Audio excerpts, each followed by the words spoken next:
And it's Necro now, Chad. We'll be redoing the complete build in front of your eyes. So I haven't done the Paragon board. I haven't done the equipment. I've done nothing. We're going to go through everything now together. And we'll see if we can make the concept with your help better than it has ever been. Okay? I'm willing to throw some money away. I'm willing to, you know, go through with things and see what we can do. So again, we're going to the basic skill. We're going to push Bone Spear up the maximum amount. We're going to still get imperfectly balanced. Imperfectly balanced is not bound to essence, which is interesting. Do the 1 point in corpse explosion, but we do shadow corpse explosion because that's needed, right? 1, 2, 3, that as well. Are we going to use Decrepify? That's the bigger question. That one we leave open for now. We will go for corpse tendrils into plague corpse tendrils. We only put 1 point in Serration because, again, Serration gives you more crit chance the more essence you have, right? But it's not actually worth it. Like, right, 3 points have actually never been really worth it. So that bonus of crit chance we can probably ignore and just boost the other 2 for the bonus damage. We have to do the sacrifice. We have to do the bone storm. Boop, boop, boop, boop, boop. And then we do this. So we have 19 points left over for some more damage boosting. Right now, the skills that we would use is a bone storm. We would be using Bone Spear. We would be try to not use a basic skill. That's very important that we completely get away from using a basic skill. That means we need Blood Mist. And we need also the points in Grim Harvest for more essence. That is now Blood Mist, and we would need Decrepify for the bonus curse, especially also for the bonus damage. So that is also bonus damage and bonus damage probably, which would bring us then into this kind of board here right now. Okay. Leonardo, the CEO of All Necro. I like that. I'll write it on a t-shirt. Just seen that D4 is doing a Shrines event. Yes, they are doing a very interesting Shrine event. Liquor. And we're really looking forward to seeing what the Shrine event actually holds like possible. Okay, so now we have the Bone Spear to essentially blast out Bone Spear wise, correct? Make corpses, and then Corpse Explosion to do Shadow Corpse Explosions. And we make more corpses. And here we have 10 stacks already up. And then suddenly we're doing 100% more damage, right? See, like our attack power is just going up. That's crazy. And the bot is also doing good damage. Okay, that's like step 1 for the build right now. And we do have some more...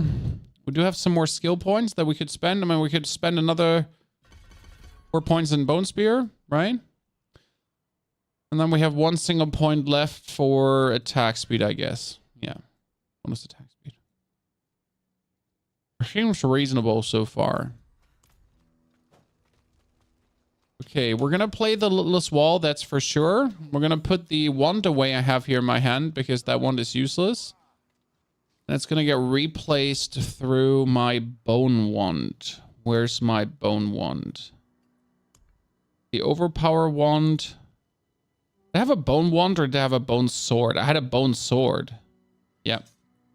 See, and this Bone Sword has the Ossified Essence key passive. Also increases the critical strike damage of your bone skills by 1x per essence above 50 up to 40%. Right? But in order to get the Ossified Essence key passive bonus then, right? If it does another 40% multiplicative on my critical strikes. For that, I would need to have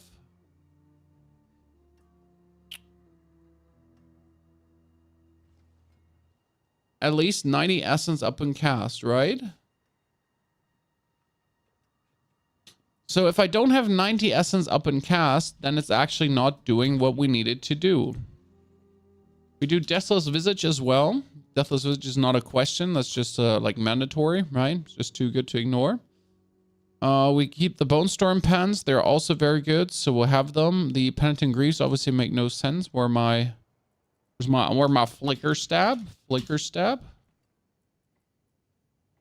Oh, there's my Flicker Stab. Oops. Okay. We're going to be sacrificing. Thank you that you said sacrifice. We have the skeletal mages as vulnerable damage. We have the golem as crit and the warriors as resistance. So we don't have to care about resistance. That makes Paragon boarding easier, right? We do need our actual corpse tendril amulet. That's important. And we need our... Which ring are we wearing, actually? So many rings and everything. We had one exposed flesh ring. We had the blood orbs reduction. Put everything on one spot together so this wouldn't happen. Ah, bone splinters. That was for the actual bone splinter necro. Okay, so here we're almost resistance out. Is the resistance more worth than the crit chance at the sacrifice? Resistance more worth than the crit chance? What do you mean? Oh, the crit chance? Yeah, the resistances are more worth it. Because you don't have to spare points on the Paragon board, or not many more points on the Paragon board, and it makes things better, and you can also take skulls for armor. It does make things really nice, especially you only get 5% crit bonus. Actually, it's not 5%. I think with the sacrifice, let's see, we're currently at 26, and with the sacrifice, you're getting here 34. So it's like some, sure, but you should not forget that you're also getting another 20% for Bone Storm, and you're getting another 24% for Grasping Veins. So that's a little bit where, like, I mean, you know, 20% to our resistance. It's not 20% to our resistances. 20% to all resistances times 60%. So because you're having the Memento Mori running, and Memento Mori boosts all your sacrifice bonuses. So that's like kind of huge. Okay, in the Paragon board, we would be going still for Corporal. So you and your minions deal bonus physical damage. Actually, bonus physical damage wouldn't make sense. You know what? We should go for Sacrificial. Corporal is not that effective if we consider that we would be going for... Yep. Okay, then we would go into the Bone Graft board. Here comes the more interesting question. If we are not planning to get more essence, so hitting enemies with Bone Skill increases your damage by 1% and your maximum essence by 2%. For 8 seconds and stacks to 8, increasing damage at up to 8% and increased damage and 60 maximum essence. Technically, Bone Graft isn't even worth it. Like technically, we could save the Paragon points here, right? I mean, you need to go into the Paragon board. We need to get the bonus essence here and the essence on kill. So essence on kill is really important. But we wouldn't boost maximum essence that much right now. So we want the essence on kill just to be a bit quicker. Now we would go into this board.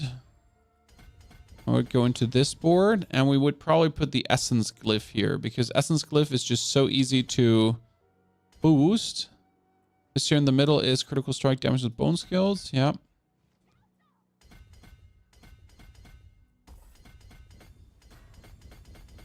You would not go there. 1, 2, 3. And then 1, 2, 3, 4. Okay. That would go into the Flesh Eater board. Because then the Flesh Eater board, again. So usually I would have to take this poison node if I'm not taking the sacrifice bonus. And that costs me a significant amount of Paragon points that I am not willing to spend. So that's a stinker. And here, technically, we go for the bonus physical damage. But you know what? It would be better to have Amplify in here. I mean, I will put Corporal in. But Corporal, like, Amplify does work with... Amplify works better. Because this is for physical, but we're planning to do both physical and non-physical damage. Okay, then... I sneeze. I'm good. Sorry. Excuse me. Anyone fell off their chair? Anyone dead? No, we're all good. Perfect. For the interruption. No, we're all still alive. Okay, we get the crit.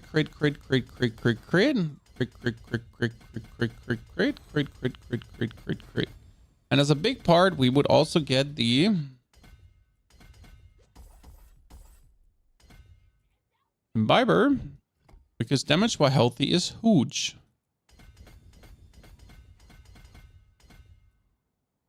That's a huge boost in our things. And then you can go out there.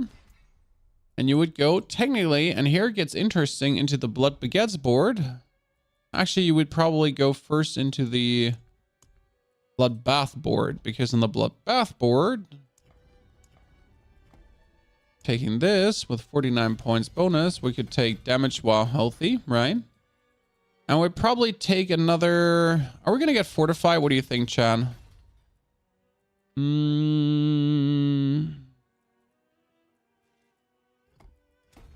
Take exploit?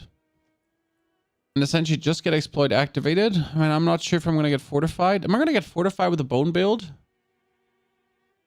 We need no overpower nodes here. No. You don't need overpower nodes at all. We're making a bone build currently.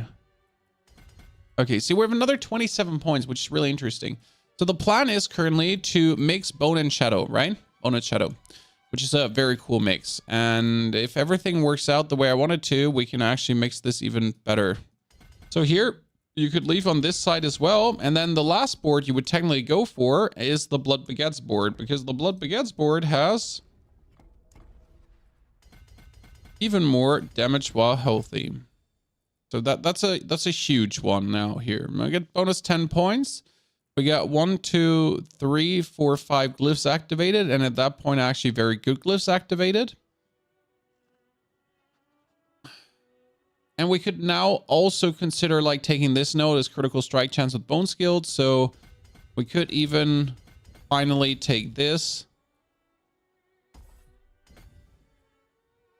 Cut even another node somewhere to just improve that a little bit more. I mean, like here, like since I have this activated, we could cut like 5 from this to just get that. But we leave like this out because it's just another 8% more damage. So what do we want 8% more damage for, right? Well, damage while healthy is more interesting. Like we're suddenly at 20,000 attack power, chat. Like, right? Suddenly 20,000 attack power. Now what we need is the corpse tendrils. Corpse tendrils are a must. We need the ring of sacrilegious souls. We would need exposed flesh in this case. So we would have to get a ring that has critical strike chance, physical damage, maximum life, maximum essence. That's actually not maximum essence. We need resource generation. So we need a ring right now. We have so many rings. I don't even know why I have all these rings because they all have abilities, I guess. And I've kept like so many of these for the off chance that they might somehow turn out to be good. I'm not sure if I like to keep critical strike. It doesn't matter if it's critical strike damage or just chance, right? Critical strike damage, vulnerable damage. That one was this overpower physical. This one is critical strike chance, vulnerable damage over type 45. Oh man, this one could have actually been good for the other build. Critical strike chance, critical strike damage, maximum life. See if you re-roll this one here, this has maximum life and maximum minion life, right? But if we just re-roll this one from maximum minion life into anything, it's actually really good. I need more time. I'm gonna see there, brother. Karoshi also howdy. What gives you 22,000 life at this point? Well, there is max life here. There is max life here. There is max life there. And then my Paragon board provides a bunch of max life. I mean, this is another 8%, 2%, 2%. Then down here we get like 2%. I mean, I'm just healthy. Oh, and the shield, like yeah. This is what you often miss, that the shield provides another 1,000 max life. So it's quite telling what I got here. Quite some amazing shiznit. Cold damage, no. Critical strike damage, no. So I technically need to reroll this into lucky hit chance. Oh no, that was maximum life already rerolled on that ring. Yikes. And I thought I had a good ring there. Chat, there was already a reroll happening on that. Yeah, I got robbed. They're laughing about me right now. I don't like that. Oh, this one was critical strike damage, overpower damage, resource generation. That one was maximum essence, critical strike chance, physical. The problem is I also need lucky hit chance, so I kind of need lucky hit chance and critical strike chance, like this one, which has critical strike damage, physical damage, and then lucky hit chance. But I need this one to then also have a critical strike chance on top of that. So I need to re-roll the shadow damage over time to be...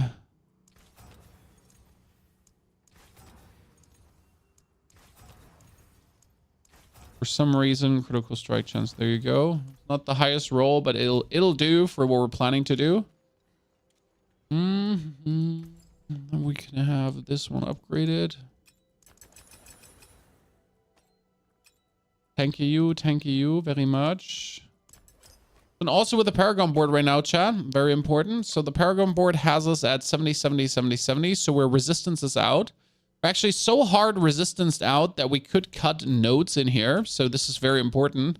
I could technically, if we're going to the Paragon board, I could actually take a point away like here. I could probably take this one away, but this is also 4% max life. So that's stupid. I could technically take these away, but on the other hand, like you need the like 10 intelligence here as well. Like you don't want to get rid of that, right? Practically, I think I could cut these 3 nodes, but that kind of makes this like unnecessary. So it kind of feels like bad to cut this. What I would need is 2 points in here actually to get into the armor. So that is a bit of a tricky one. Because I want the 2 armor points. But for those 2 armor points, I am unwilling to do what needs to be done because we want all of this to be happening. Make me just like a... Oh, I forgot a point here in bone skill damage. Ah, yikes. Well, we don't need this. Like, that's 10 intelligence gone. Okay, you know what? Let me cut this. And we should have enough. See, resistance is perfectly fitting. Devil, thank you for the 74 months. Very good to see there. I've maxed 2 barbs in a druid. Can't wait for lunar event. Yes, the lunar event is going to be my Sork, actually. What's the strongest build in your opinion? Bloodlance, Bone Spear, or Minions? Can't decide what to play. I mean, Bone Spear will always be the strongest. Bloodlance is probably the second right behind. Right now, we're trying to make it the Shadowbone mage. So this is like very interesting to see how far this will truly go. And if we can like get this like to the infinite essence shebang, because that will be very important. And we managed to have this essentially create infinite essence. So for now, we're going to actually take the exposed flesh from our Paragon thingy. Because that's what we would need, right? Exposed flesh. What kind of Sork you're going to be playing? We're probably going to make a Blizzard Sork. Because I saw a very, very, very powerful Blizzard Sork that I found super fun. And relatively brain dead to play. So that's what people are often looking for. You know, and with the lunar event, I should be able to make a Sork max level in like one freaking day. So that's what I'm really excited for. Okay, now let's see. We got elite training dummies. Multiple.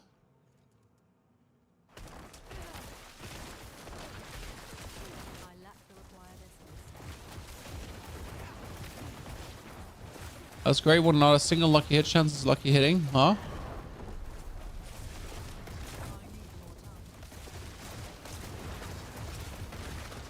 A single lucky hit has lucky hit. There was one single lucky hit right now. So we need to boost our lucky hit chance. Vastly not high enough. I mean, right now we're at what? We're at 33. Yeah, we have to get rid of this and we actually have to pick up a wand. Okay. So we get the crit, we get the lucky hit here. We get the lucky hit here right now. We need a wand instead of a sword. We get the boots. The boots can change if I want to. We get the helmet. We get the chest, which actually provides us with lucky hit and damage reduction. So that's a good thing. To replace the chest through something different, we need to just put the glove aspect away. And we need to put... Okay, so what we need right now is... We need step 1. We would need the bone splinter aspect, I think, right? I'm not ready yet.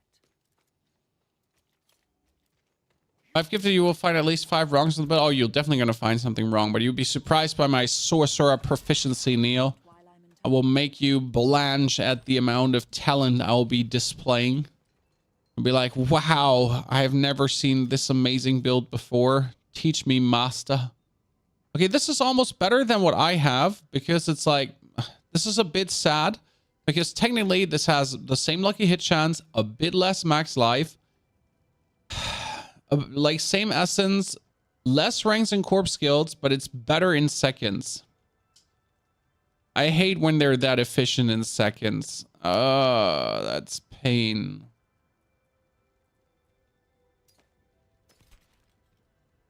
That's also almost a max rolled unique.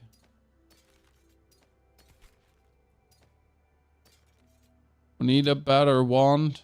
A wand, a better wand. Okay, all these can go away.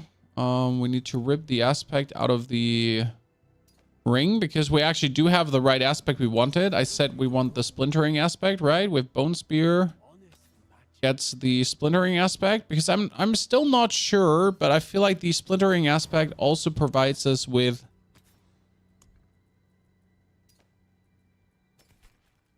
where's the Shadow Blight amulet?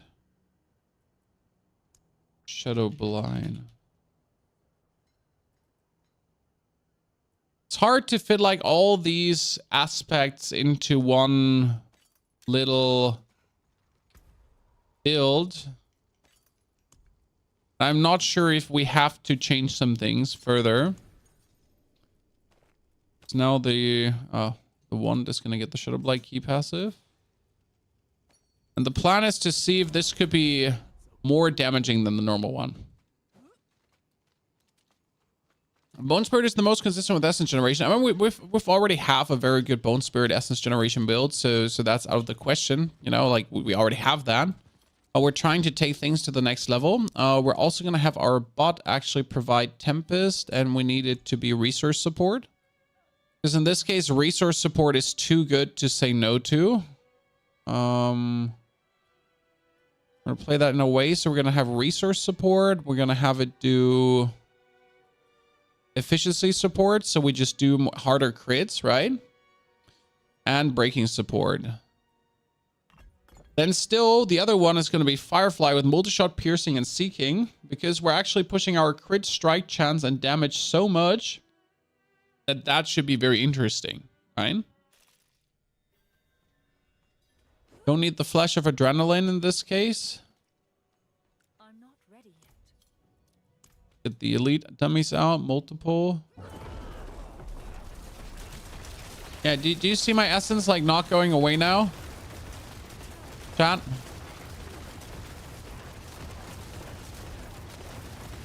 My attack power is quite decent.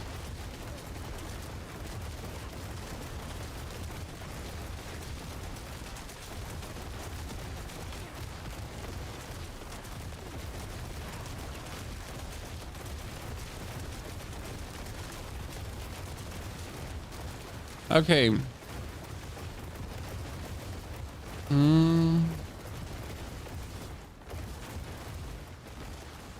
So the plan is again that we're kind of having like the 100% damage bonus here so that we don't need to look for our max essence.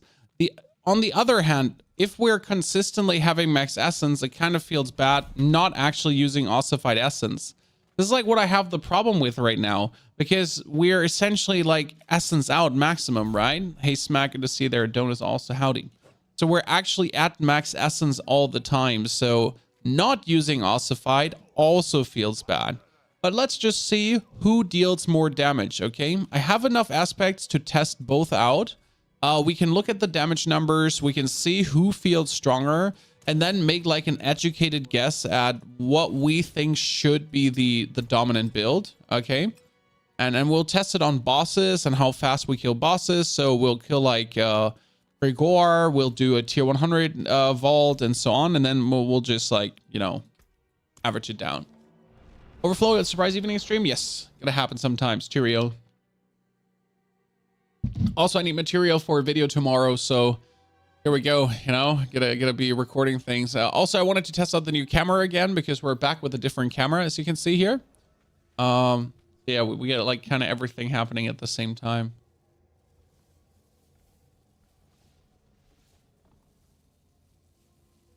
Please don't kill me as I press the recording button there right now. Let's activate Bone Storm. We only have 10,000 armor, which I don't like that much, but that's like down to me not choosing a different chest. So I could just choose a different chest, right? And we're not running out of essence. That's like a given, right? I'm not ready. I mean, as we kind of don't need corpses for engaging, I might actually go to use Blood Mist as... Well, we also kind of don't need to crepify. I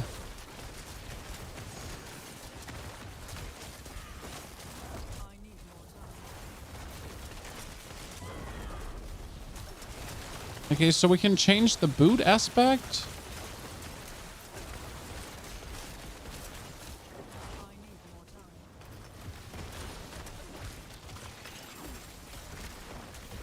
I need more essence. I feel like I'm doing good damage, but I could be doing more damage. A problem is that essentially like the damage bonus of the ossified essence, for example, is an always thing. You know? Whereas the Shadow Blight is like a like when it's up thing, you know?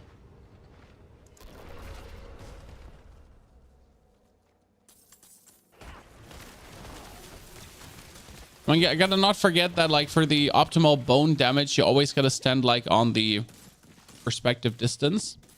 And like the thing with like the bone. I think I need to take a different chest. I mean, right now I like my chest, but I could take a chest that has physical damage and total armor. I need to check my box because then with another 27%, we are kind of like ending up at almost armor cap, right? Mm-hmm.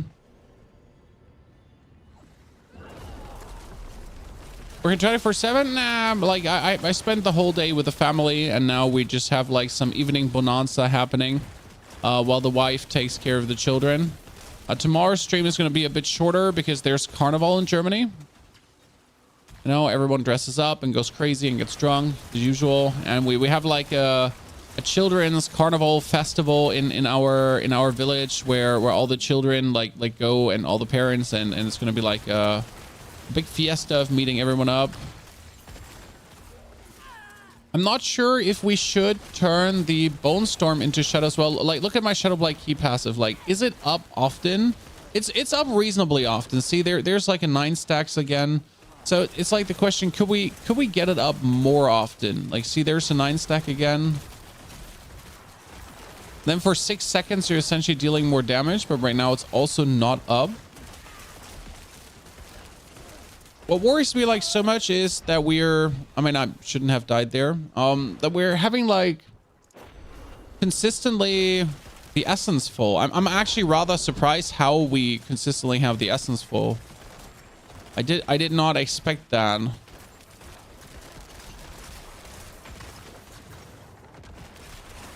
I mean, sure, the resource support is efficient, but this is like beyond expectations. I need to see how the shadow feels against bosses. I mean, dungeon wise, it will feel good. There's no question. Like dungeon wise, Bone Spear always feels good. What I'm missing is the Bone Spirit nuke. That's for sure.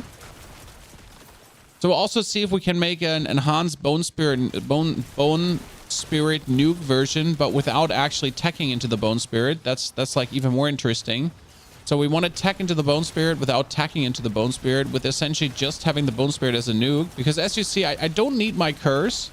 Right, I am using my curse every now and then, but not really like hogging the curse or actually like much making use of it.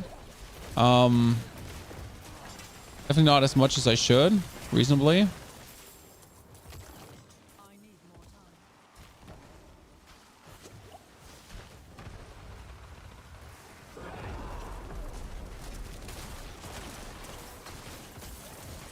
And because you're just putting so much damage out that you really don't feel like you need the curse, right?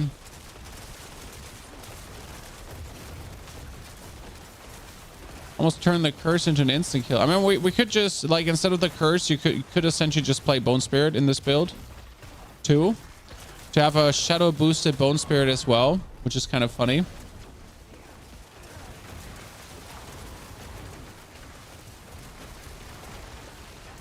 I would like to test how well Bone Spirit works with exposed flesh. You know, if Bone Spirit actually, I got nuked there. If Bone Spirit actually returns the essence, also, I mean, how much lucky hit chance does Bone Spirit have?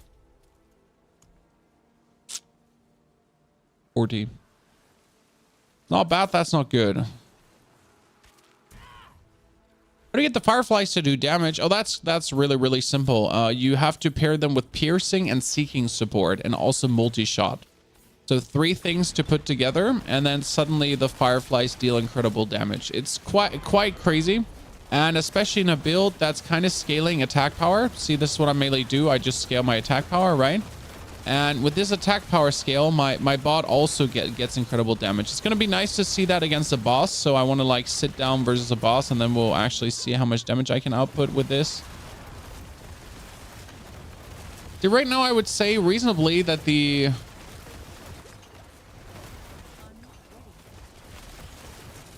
But I'm using corpse tendrils not often enough.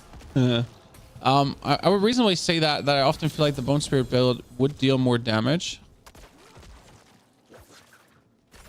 It's currently the best Necro build. I think pure Bone Spear will still be the best, but we're currently trying a Bone Spear Shadow mix that essentially just...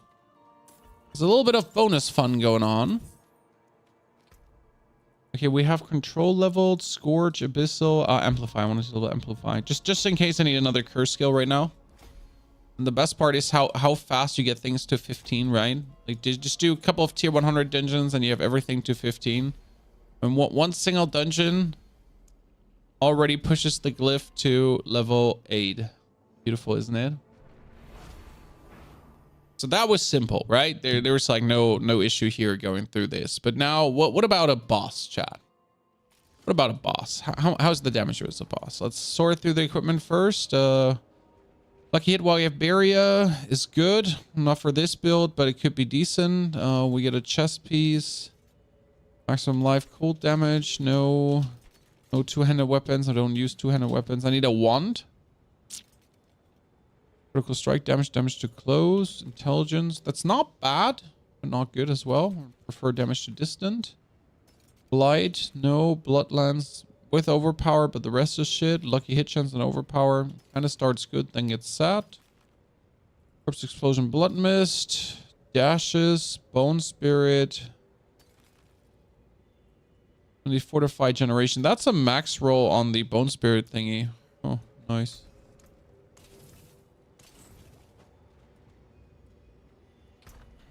So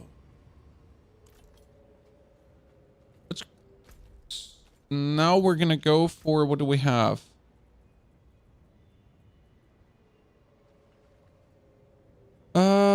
I got the steal on the other character. Wait, they said they activated Malphus again, right? Oh, but Malphus would take a significant time now. Have you dabbled with Sever yet? Yes, I have dabbled with Sever for leveling. It was really fun and I enjoyed it, but realistically, as much fun as Sever is for leveling, yeah.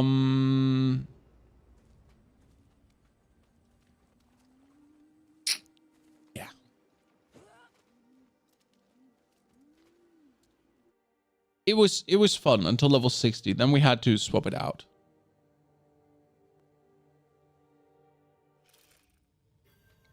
Okay, I mean, Varshan is not really hard. He might actually die too fast for our combo to work. Again, our combo needs, I mean, like, technically we should stack it up here already, because we should just stack up the shadow things we're doing, right? But look at this, guys. So we have 30% critical strike chance. My Bone Storm gives me plus 20. My Companion gives me plus 13. And my Grasping Veins gives me another bonus. I have no Gurgling Hats. Okay, wait a second. Yeah, we're not having this. Dude, Lilith has other problems, and that is movement speed. My boots have only one dash, so I'm not even interested in doing Lilith Brandon, because bashing her through is not the problem. But then having to deal with her as you don't have any kind of dash abilities, that stinks. I mean, we are like, we're Necro. We have very slow movement speed if we're not augmenting our movement speed. And if we don't have multi-dash boots, you can actually forget about doing Lilith already. Like here, this character with multi-dash could, for example, do Lilith. Okay, we got 40 steel on him, right? Yeah, I have 45 steel. There you go. We farmed this. Okay, that is, we do 2 Gregoires, then we do 1 Duriel with this build, just to see how strong it is. And then I would say we swap over to the actual Shadow build, okay, guys? So we have a Shadowbone Necro mix, and then after doing 2 Gregoires and 1 Duriel, then we'll swap back to full Bone. Okay, so we'll actually go for the full essence, for the maximum bone, no dabbling in the shadow, like really, like just just send it, and then see if we actually do a reasonable amount more of damage, because this is like a question I wanted to have answered so many times now. If the Shadow Blight key passive combination is better or not. It's such a nice thought because you essentially get like this huge amount of damage plus, right? And it feels so bad to not go for that. So yeah. You hate those one-shot mechanics. Well, Lilith is meant to be aggravating and annoying, and she's meant to be a pinnacle challenge. So, I mean, like, you're not farming Lilith, right? There's no advantage in doing Lilith. Like, you do Lilith one time, and afterwards, it's over. I need time to do that. Yeah. Necro, your only build? Well, I mean, I have like 10 different builds already this season almost. Come on now. Is Necro your only build? Yeah, Necro and 10. But we're going to make a Sork too with the new event. Okay. The new event is going to have me make a Sork. And it's hopefully going to be good. So, now let's see. I mean, yeah, the damage here is good. But that's like no special damage, right? Where we're just doing like normal crits against these dudes. I mean, we have currently 800% critical strike chance, right? Then we have 300% overpower, vulnerable damage. So all things good. We have also a lot of damage while healthy, which is important. Oh, I forgot to pick up the living steel. Can someone like call me an idiot for a second and then subscribe with their Twitch Prime? Thank you very much, Boobach, for the 69 months of support. I do appreciate it. Devil with the 74 as well. But don't forget the first part, you know, chat. We could even boost our critical strike damage further, right? Oh, you know why? You know why my damage seems so low? Because I'm used to my grandfather Bone Spear. I was like, you know, my damage seems quite low. Yeah, because I used to have grandfather on my other character. That's why my damage seems low.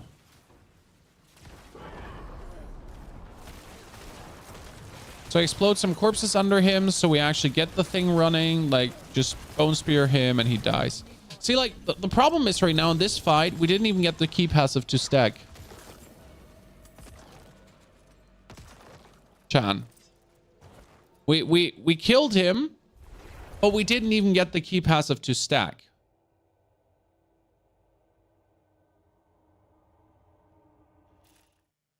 That's a bit annoying. But it's also like kind of shows at the like, yeah. That's unfortunate. Jay, thank you for the 2 gifted. Congratulations on your new mount, sir.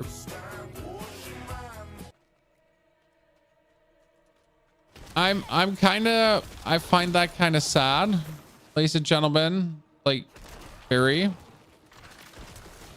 Okay, well, you know what we could do? We could blood mist first. Blood mist first to essentially make corpses, and then potentially.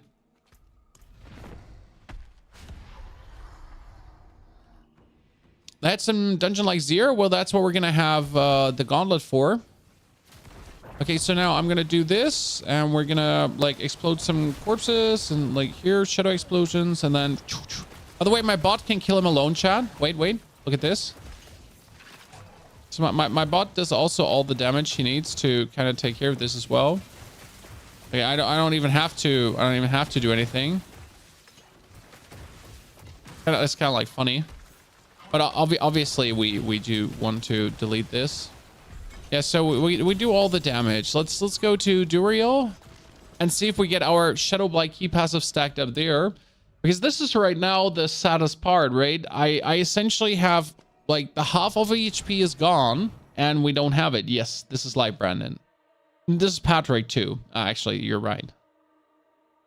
We're making builds live here. Hi, everyone that's just here. TikTok everywhere. I like to do my builds live with you. And then I like to do a wrapped up guide as well. So you get live streams where we do builds and try to make them perfect and take all your ideas and your suggestions. Also, don't forget to like that YouTube stream, by the way. And then we kind of like make a wrap up video to have the gist for you, for the people that can't watch everything, right? Is this seasonal or eternal? Seasonal, obviously. I've been a lot of help to your old ass. Appreciate it. Thank you for watching. We could also take the, like, see, this is the thing. We could also take the Flesh of Adrenaline right now. We're not taking the Flesh of Adrenaline currently, guys. So we're missing out 20% damage. To have our bot actually do some damage, which is kind of fun. And sorry, by the way, for not doing dual rotations. We need to stop making COD videos because ARPGs and every other game than COD is way more fun than COD. I think every COD player, I like every COD player should understand why you stop making COD content, because you're finally clean, right? Like, it's like you're finally out, Chan. You finally made it. You got rid of every ounce of shooter addiction. It shouldn't be why did I stop? It should be why are you still doing it? Were you killing him too fast for the Shadow Blight stacks? Yes, you can see here above the bar. That's where the Shadow Blight stacks will be building, right? So we're gonna do it again now on Duriel. We blasted all our essence out. Now we're gonna actually go in. We're gonna do some shadow thingies. We're gonna like activate our stuff, and we have them like shadow. Like it's 3 shadow things are built up. Like, I think if Bone Storm is not shadow, we can't just build it up fast enough. It's up. It's up. 100% more damage. Chat. Wait. 100% more damage now. Oh, no, like, yeah, he went into underground mode. Well, I'll chat like, so listen. Wait, like 100% more damage. 100% more damage. If he didn't go into underground mode, that was like, uncool, Durio. Uncool, bro. We just got it. Like, we have everything set up. Okay, like I'm trying to set it up again. 100% more damage. Let's go. 100% more damage. Ah! Yeah, so when we get it, it's there, right? When we get it, it's there. Then we have a nice amount of damage, but against bosses, you just don't get it. That's actually really frustrating. That is really frustrating that you're not getting that done. Okay, let's sort through these pieces of equipment quickly. Brings to Hellbent, Macabre, no. We need still a wand actually for lucky hit chance, because right now we're kind of lacking a good wand. It's not a good wand. I might have a wand for this, right? I'm pretty sure I have one. That's maximum life, maximum minion life. The other 2 are shit. That was so close to being like one of the most perfect pans I've ever seen, but only so close. Lucky hit chance, critical strike chance. It was a good start, but sadly the rest is sadness. Critical strike damage and shadow damage. Also not.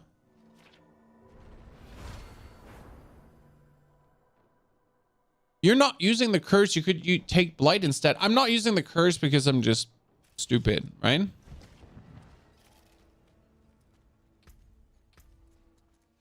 Okay. Can I get the shadow aspect for Shadow Bone Storm in somehow? So we have the helmet stays. We have the armor stays. The pants need to stay. The boots need to stay. This needs to be the Shadow Blight key passive. This needs to be the... I mean, if I make my Bone Storm, but I miss out on this multiplier, I'm going to miss out on too much damage. Because right now, this is Bone Spear's primary attack, makes enemies hit beyond the first vulnerable, blah. And then Bone Shards from Bone Spear deal 60% bonus damage to vulnerable enemies and pierce them. And that is just like so much nice bonus damage to ignore. Yeah, like we need exposed flesh. Technically, we could get rid of the Ring of Sacrilegious Souls, but if we get rid of the Ring of Sacrilegious Souls, we might as well get rid of the build, and we also need this one, so...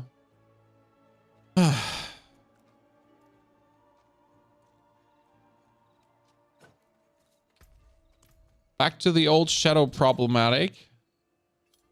Imperfectly balanced, while Barrier, no. What we needed is a wand. What do we have here? Core skill damage. That's actually really good. Core skill damage, basic, no. Critical strike of bone skills, core skill damage, all stats. Technically, yes. Practically, no. Intelligence, overpower, vulnerable. Damage over time, basic core, no. Overpower. Wow, these overpower ones I'm having are nasty. I'm having like nasty. Critical strike, overpower again. Jesus Christ. Why do I have so many good overpower ones? Like, I have all the overpower ones in the world, but I don't have like any good of the other ones.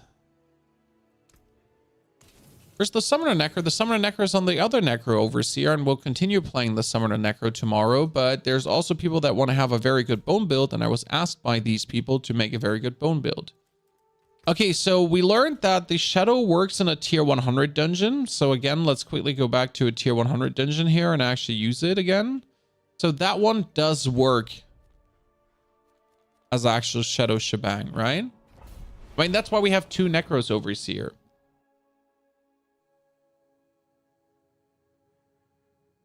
I was trying several with Bloodless Scream, and it's interesting to say the least, as it freezes more than I expected. Adam, when you're playing Bloodless Scream, you kind of want to play Blood Wave. Triple Blood Wave, turn that into Desecrated Ground, have it also freeze, and then things are looking mighty interesting. So now in a tier 100 dungeon again, we're having like, we have the damage, right? And almost instantly you have like the Shadow Blight key passive thingy filled up. So that one is definitely faster filled up than anywhere else. We're going to go in. We're going to pull everything together. We kill these. Shadow Blight key passive up, 100% more damage.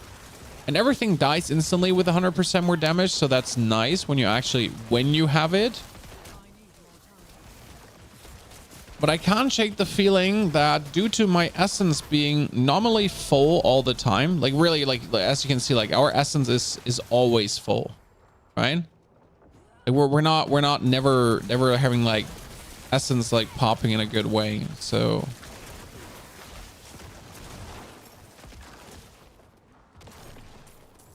like why would we not play that?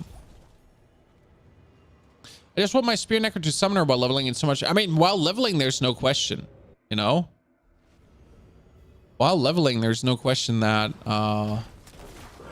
Summoner will always be more fun. Bone Spear is like, Bone Spear does a lot of damage, and like if you're just farming bosses, see that's the thing why I'm doing a Bone Spear build. There are people out there that just want to farm bosses, guys.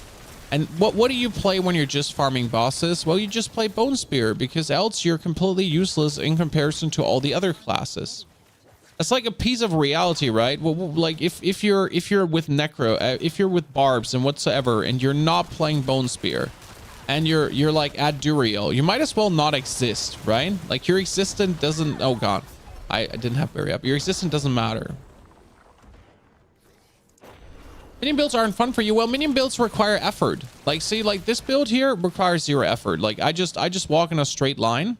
I activate my Bone Storm, and I keep spamming my Bone Spears. I mean, occasionally I will have to Blood Mist, or like I actually don't have to press my Corpse Explosion or my Corpse Tendrils, because I have a ring that does that automatically for me because I'm a lazy bitch. Okay.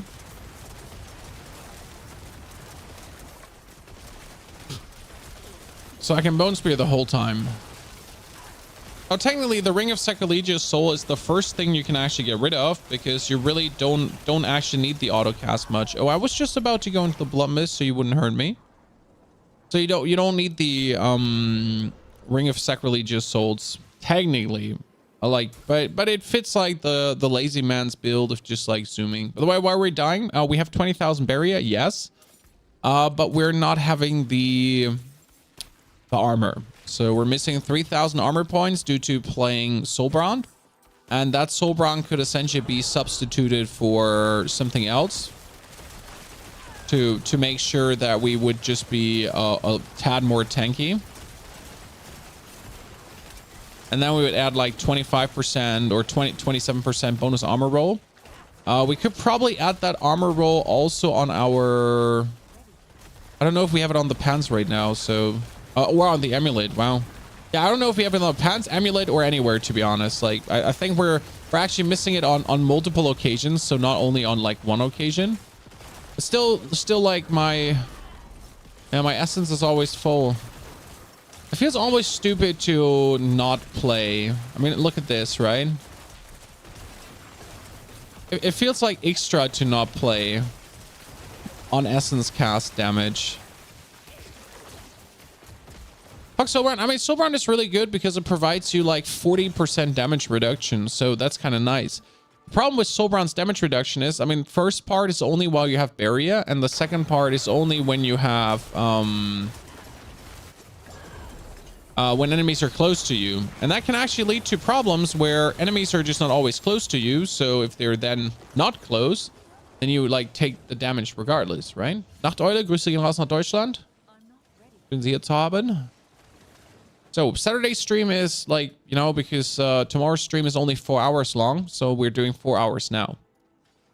Any tips for getting Litless Wall, Nightmare Vaults? Spam them like crazy, but also Lord Zir. I mean, for Lord Zir, you need to do 3 world bosses and you can do 1 Lord Zir or like 9 Legion events if you're not getting the double drops. So it goes relatively fast. I mean, the problem is you just don't have infinite access to the resources. Also, definitely try to get Lord Zir rotations. So try to find other people with Lord Zir materials and then you all go together, right? You do like 1 run and then you do another run and then you do another run. So that's definitely what you want to do for sure, because like it's just so annoying else to get these things rolling.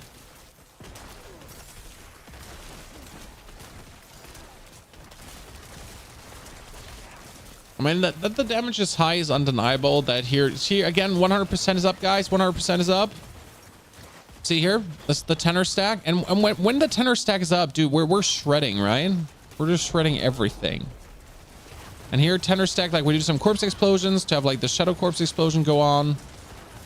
I guess the problem is also that Bone Spear kills everything so quick that essentially when you're at the point where you're getting the bonus, when you're at the point where you get the bonus, right? You kind of just kill everything, like you kill everything that's standing in your shadow things, so you're not getting the bonuses, you know? Like you just killed everyone in the shadow shebang, so they're not tanking up your damage. Immo Sacrilegious Ring is more vital for Litless Wall. Casting Bone Spear, Corpse Seminal Corpses are all while doing dodge and enemies sounds a bit harder. And it's more about that while you're casting Bone Spear, the Corpse Explosion happens at the same time.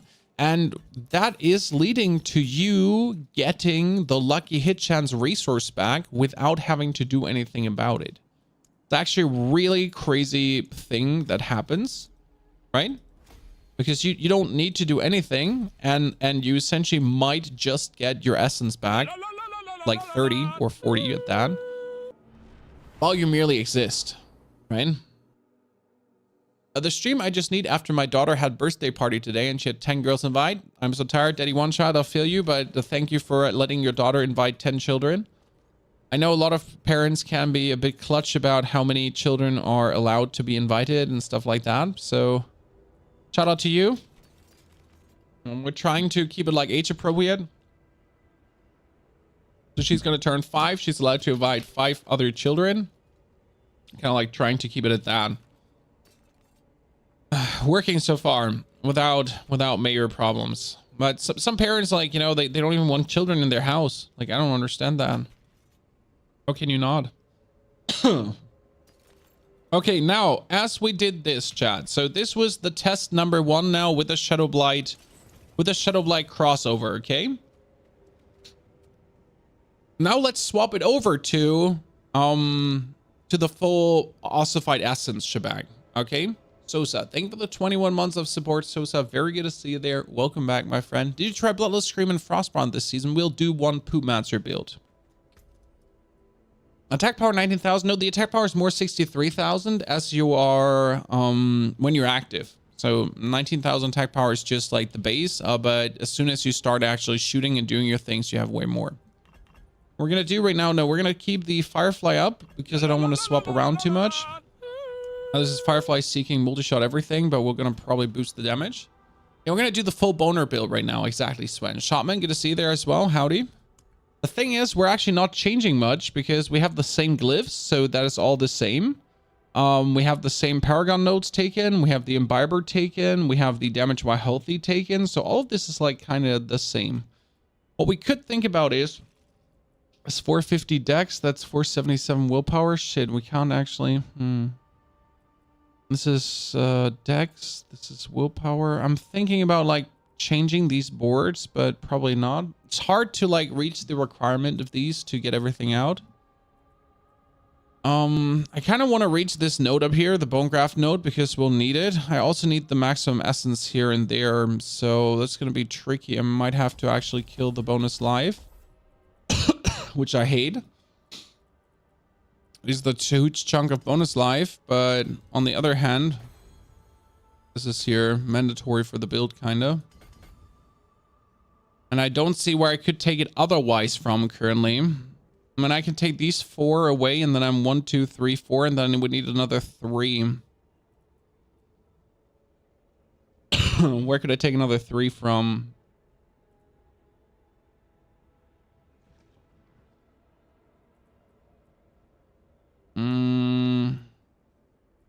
Can't. Simply can't.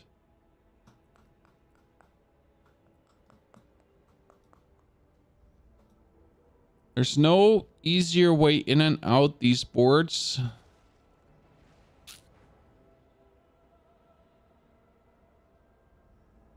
Brennan, we do need a 1, but don't worry. I'm not asking for one. I'll find one at some point already. Under 6 and 10, the school wants us to invite all the girls in our class, and she wants to invite some friends in the other class that she was with last 4 years.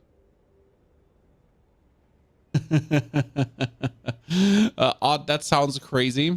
That sounds really, really crazy and way too many people. Okay, so we are at 18,000 life. You notice how much life that lost is, right? That's 1,200 life lost due to that. You know? So it's a significant difference. Okay, we need our sword now to have the... Our sword is now getting the blighted the ossified aspect. I think the main interesting part this season is that you finally can keep your essence maxed out, because that's what you need, right? You need your essence maxed out. I need to be, every time I cast a bone spear, I need to be at 90 essence. Sounds a bit stupid, but that's literally what you need to do. And I think we're working very well on that. Right now, our pants have here. Pants have total armor percentage and amulet, but it's only a 21. That 21 was higher, it would be better.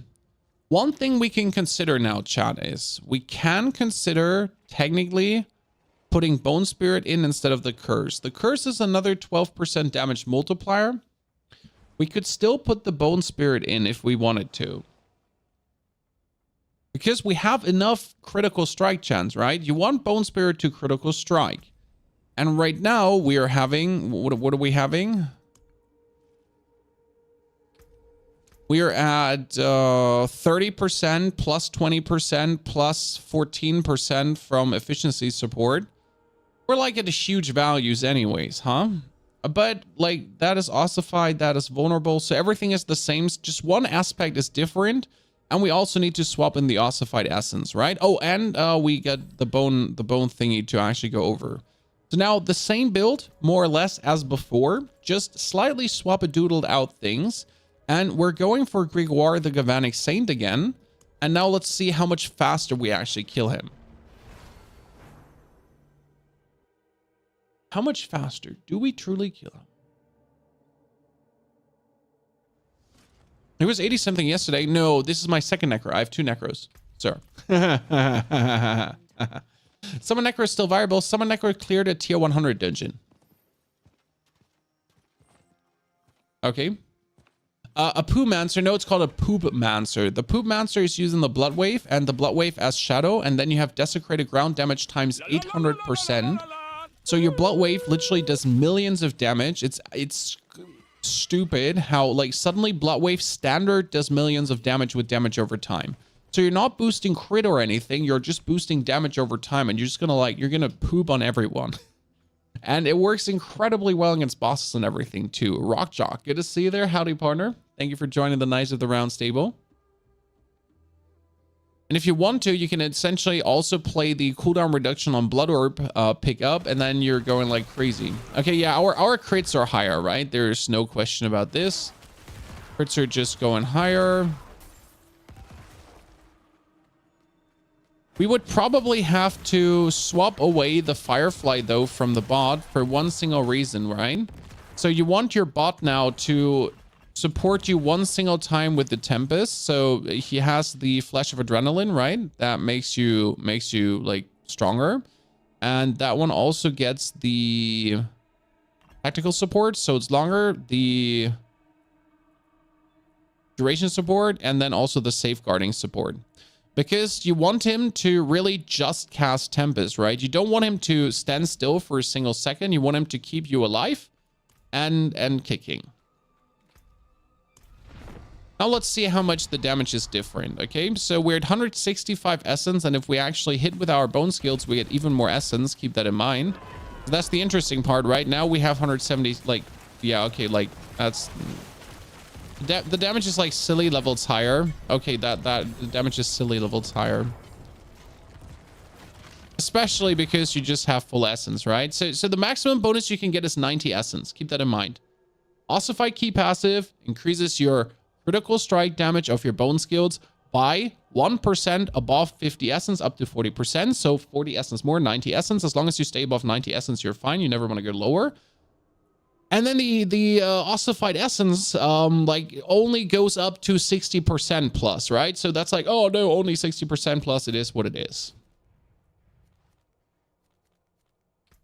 Does the aspect essence regen for bone skills work with the new bone spirit aspect works? So for every splinter, you get more essence back. Not only, you need just resource generation. So your rings and your amulets can have a affix called resource generation. If you have 20% of that and another 20% on another ring or amulet, you get, instead of 6 essence per bone splinter back from the explosion of the skill, or instead of 30% of like what he gives you back, you get like the 30% of the bone spirit skill back, right? The 30%, but then you have 40% essence or resource generation bonus. So instead of getting, like, at this point, 30% of 165 is 50, right?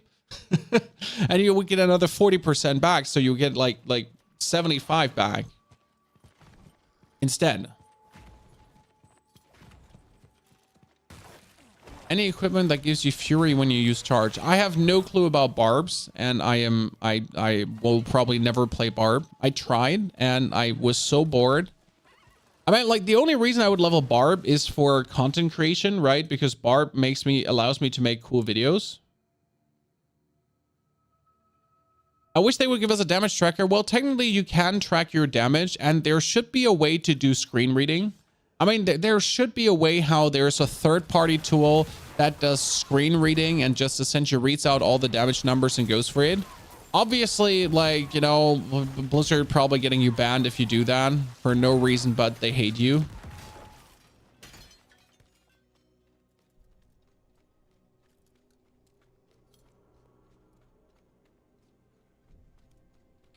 Oh, I am so stupid, guys. I forgot to kill the other Grigoire. Whew, that's 2 times stupid already. Oops.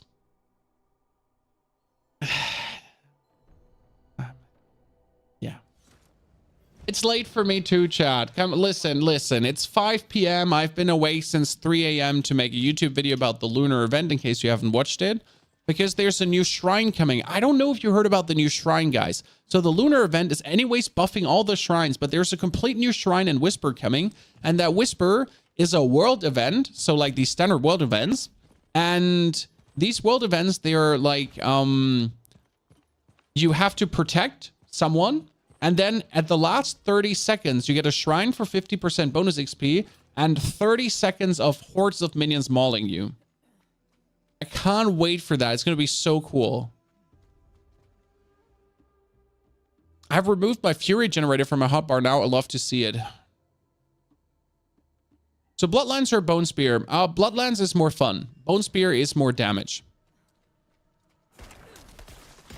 So the thing about Bone Spear is so simple.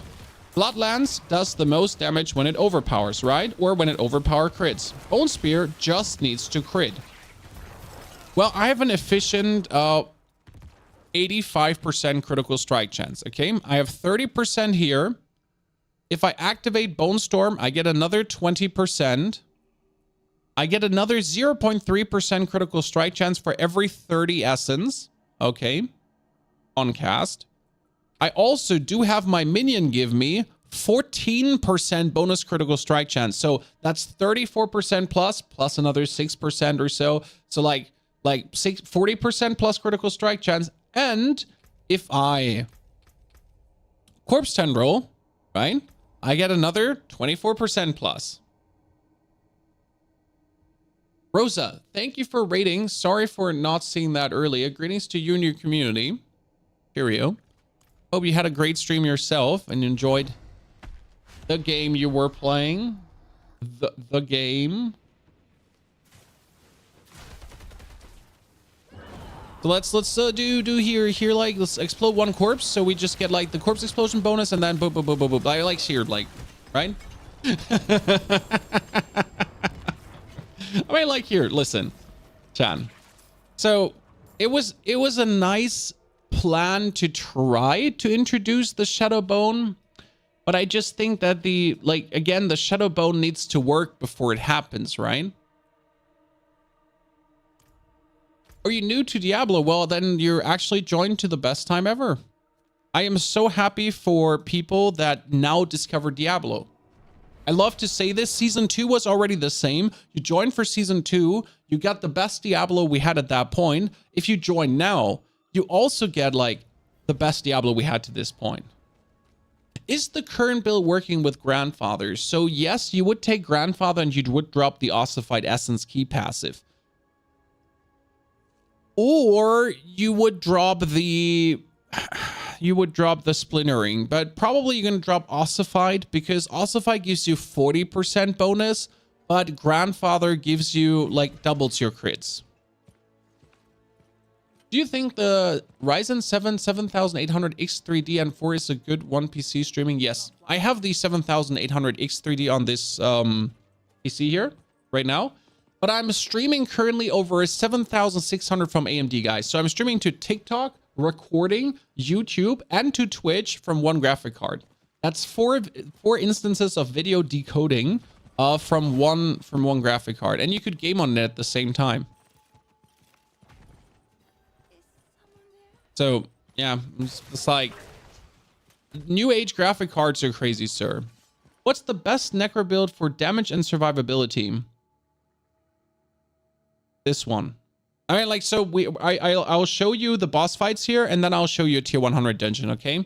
Our only weakness is right now the armor value, which is only 10,200. But consider, guys, 10,200 is enough for the gauntlet, okay? Because the gauntlet needs you to...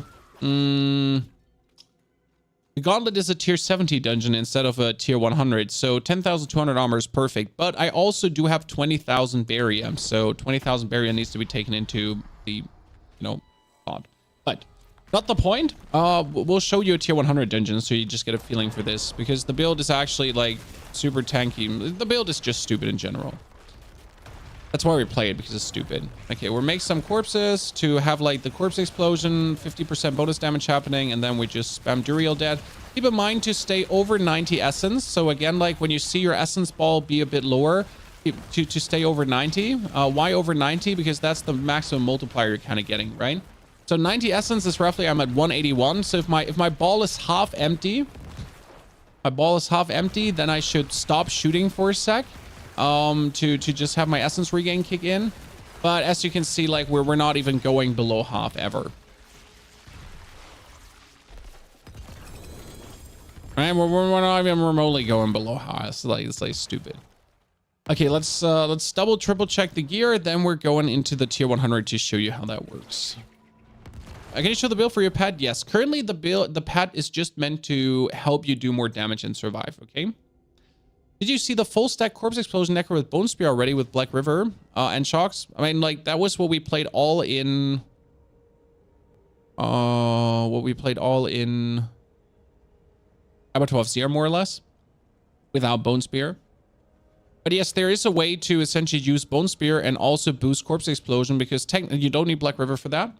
Technically, Corpse Explosion is physical damage, and we're boosting physical damage in this build. So this 80% crit chance and 800% critical strike damage also applies to the corpse explosion, right? So we have a base value of 33,000 damage here. We have a base value of 14,000 damage there.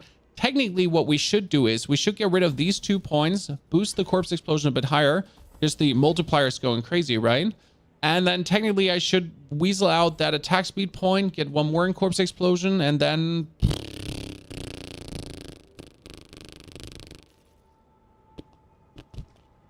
I don't need my play corpse terminals to make things vulnerable because I make things vulnerable with my bot. So realistically, I could take that one out as well. And then we have all the points into corpse explosion. And then we would do another 4,000 damage more per corpse explosion, right? Is this good build good for leveling? No, for leveling, I would heavily recommend a summoner build. We went in 6 hours from 1 to 60 with a summoner build. It was super fast. It goes super good. You got the golem for bonus damage. You got the Army of the Dead for bonus damage with a cult leader node. It is truly amazing, and it has been like here. It has been a good experience. There you go. These are the videos you can check out on the channel. These are the thumbnails essentially to that. That's why I have these thumbnails ready to just show you. Also, I love this one, by the way. I love that one, by the way. This is our pet boosting build, by the way. So this one you can also play. Also, now I said, by the way, way too many times in a row, and I sound like an idiot. Good that we did that. Awkward. Okay, we trash everything. Wait a second. Cooldown reduction. Willpower. Nah. It started so good, and then it went like, I'm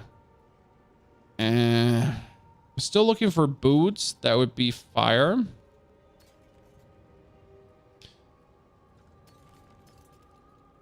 Oh, that's a lot of... That's a poop wave max. That's a poop wave max. Jesus Christ. Okay. That's a Banished Lord's low roll. Coalesced Blood. Essence cost reduction. Yikes. Why are you so sad? Okay, so we set tier 100 dungeon, righto? Why do I have this marked? Oh, that was Juggernaut. So we're only at 10,200 armor. Now, obviously, we could just take an armor potion with us, right? I mean, if I'm gonna go for this, I could just take an armor potion with me. And then, like, you know, I'll be easy peasy lemon squeezy. How do I split things again? Jesus, which button was splitting again? Wasn't it shift? Shift right click. Oh, God. So you can take an armor potion, you drink an armor potion, and I get, like, enough plus to be, like, super tanky. But where's the tier 100 dungeon? We're going to take a normal tier 100 dungeon. Lights Refuge, does that have a boss? Does Lights Refuge have a boss? Now we're going to do a vault for you. So, vault, so you can see a vault first. No Litless Wall yet. Yeah, it's pain. You could play a standard shield with Juggernaut to compensate for that. Standard shield is really good as well. You show your weapon or tell the type. It's a sword, but it needs to be a wand. Why does it need to be a wand? Very simple. Let me go out of this before I die. We need lucky hit chance. Why lucky hit chance? Because a lot of our essence production relies on Ring of Exposed Flesh. Now, I currently do have already a 30% bonus lucky hit chance, which is good, right? But that is missing another 15% from the wand straight away. And it's missing another 15% from the gloves. So in total, I'm missing 30% lucky hit chance to make my Bone Spear go to 72%, I think it would be. If I get another 30, because diminishing returns, right? So right now it's at 66, but I think if I have everything, like, it's at 72. So right now here you can see we're doing insane damages, right? Our essence never dips below 90. Again, try to keep your essence at 90 at all times. And yeah, like, you know, it's not that we're not dealing damage, correct? Don't forget that we're also getting essence on kills. So this is something that I don't mention enough because, like, it's sometimes people don't notice this, but we actually do get essence on kills. So that means that we can even go faster because we're at 181 essence again, right? And every point of essence above gives us multiplicative bonus damage. So the more essence we have up in cast, the better it is. My bot is essentially restoring my essence. I am restoring my essence, like everything is restoring my essence. Now, this is the first time where we're low, so I can do some corpse explosions to essentially get essence back, but not only to get essence back, to also lucky hit. Because if I lucky hit, we're restoring instant essence, right? Is Grandfather good for Bone Spear Necro? Well, you have to imagine that all the crits we're doing right now, times double. Because like we have 800% lucky, we have 800% crit, and with Grandfather we have 1600% crit. So that's a tier 100 vault, just to give you a feeling for, and we're just zooming through. Again, make sure to have your essence ball always half full, so never just spam your essence completely away, because you're losing chunkies of your damage, and then you're just leisurely pacing through the dungeon while essentially, yeah, just bullying the competition. It's important to keep moving, because killing things, like, you don't want to kill everything. The problem is if you kill things, they don't produce berry anymore. So right now, as we're hitting our opponents, we are creating these bone storms, right? And these bone storms are keeping us alive because they're continuously zooming our berry up. Now, if we would go to the point where, well, we kill everything and we don't make new bone storms, then we're suddenly vulnerable, and we don't want that, right? Yes, sure, we're missing out on a lot of 925 loot, but honestly, at the end of the dungeon, there's enough loot dropping, and all the unique items or all the legendary items, they end up in your box anyways. So you don't really have to care about the legendary items. They'll end up to 10 in your box, and then you just, like, you know, try to make sure that you're not slowing down, because if you slow down, you don't get it through. We're going to see the current build. We can walk you through the build in a second. I mean, we essentially just made this build right now. Like, see, everything is dead. It's a very low effort build in terms of, like, raw damage output. Like, this is the easy mode, right? Especially a Ring of Exposed Flesh. Very important. Codex of Powers, guys. Here, Codex of Powers, Ring of Exposed Flesh. And not only the Ring of Exposed Flesh, okay? Like, I can walk you down here, Chan. All the aspects. I think every single aspect is in the Codex of Powers for this build. Yeah. Every single one. Like, I could make this Bone Spear build right now without having a single aspect just from the Codex. I mean, it's not going to be maximum efficient, but that's not the point, right?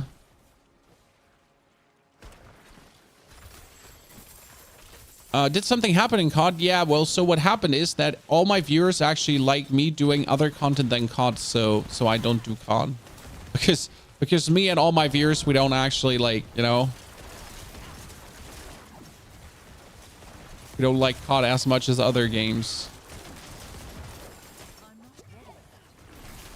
Surprise!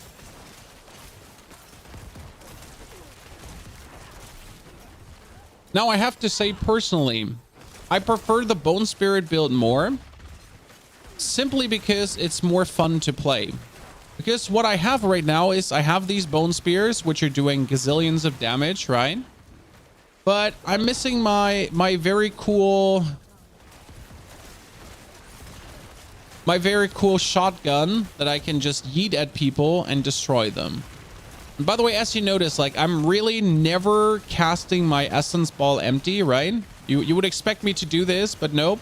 I'm just keeping it above the 50% mark, right? We're keeping this up. We're stunning things. Finally, the stupid thing is gone. And you just destroy it all. Like, zero hassle, done. Wasn't a challenge. So, and did we get threatened to die a single time in this dungeon? No. We have the armor, we have the attack power. By the way, that's like the real attack power, and we have the life, and we have the barrier, and we have the damage reduction. Now let's pick up all the items, and then let's walk through the Codex of Powers. We're currently leveling Amplify up. Do you have a pet build with Evernight and Genesis? No, because I don't have Evernight and Genesis, and I will probably not even get Evernight and Genesis. So I can play Grandfather on this build to lose Serration aspect, and I switch my ring to Starless Skies. Well, so you can use Starless Skies, but Exposed Flesh is better than Starless Skies, to be honest. Which brings us now to, what does the build need? So for the people that want to play this, we have Corpse Tendril aspect on the amulet, okay? And then we also have the Exposed Flesh. Now, I said it, right? Resource, exposed flesh is in the Codex of Powers. Guess what? The corpse tendril aspect is also in the Codex of Powers. So you can get these two already for free. Now, we have the Litless Wall. We have the Ring of Sacrilegious Souls. On our weapon... that being said, versus a boss, you could swap out the Ring of Sacrilegious Souls for Starless Skies versus a boss. Now, on the weapon, there's the Ossified Essence, right? For bonus multiplicative damage. Codex of Powers, offensive. What was it? Serration is... here. Ossified Essence. Aspect of Serration, guys. There it is. Boom. We got the Bone Storm aspect. I don't think that the Bone Storm aspect is sadly in here. It has never been, right? Yeah, so yeah, that one you have to find. But in the beginning, the Bone Storm aspect could also be Juggernaut just to give you the armor you need instead of like actually using Litless Wall. We need the Bone Splinter aspect, and usually the Splintering aspect is also in here. So Bursting Bone, Edgemaster, Grasping, Sacrificial, Plunging, Blood-Based, Blighted, Needle Flare, Rapid, Swelling, Damned, Intercom, Expectant. Oh, it's not in here anymore? No, it's in here. See, Splintering aspect too. Boom. Okay, that means, yeah, every single aspect is in here. Ta-da! The pants in a boss fight, you could swap to Blood Moon Breaches for curse bonus damage.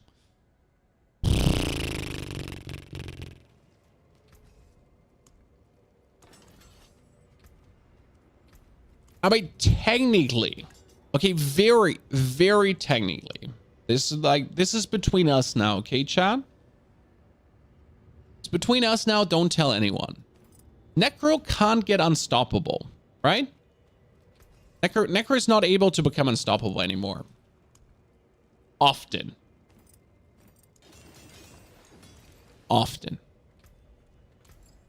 Because we don't have the vampiric power. But we can at least get unstoppable for 4 seconds. Right? Which means... now let's get rid of the items first. No, we don't need this. Don't need a shield. Focus. Okay, let's see. I'm looking for very good focuses right now for like some other builds. Overpowered damage. All not good. Maximum life. Nah. I could get a pants with corpse explosion in it. I wouldn't mind because we currently don't have a fortify. That's like a bit of a bummer. We could get more damage from that. Good damage, overpower. Wow, that's nasty. If it wouldn't be like so shit at the end. Bone damage, minion max. God, amulets. Amulets are so hard to find. I can't be the only one that's struggling, Chan. So what you could do is... you could play 4 boss fights, T-Bolt's Will. But only for boss fights, okay? But it's because boss fights don't last that long. I mean, you see how fast we killed Grig, correct? Now, if I take this pants, yeah, sure, I'll lose my barrier, I'll lose my everything, but I get another 30% multiplier on all my damage, right? But not only this, guys. I get plus 15% to my all damage, so my attack power instantly rises, right? All damage. And also another 18 resource. More resource. What did that mean again? More damage with the Ossified Essence key passive here. Instantly hiring the bonus even further. Every point of essence, 0.5%. So getting another 18 points of essence is quite huge. Now again, T-Bolt's Will says, become unstoppable and 4 seconds after. If I use Blood Mist, I am unstoppable. And 4 seconds after. Is this build in your mobilytics? No, but this build is going to get a guide tomorrow.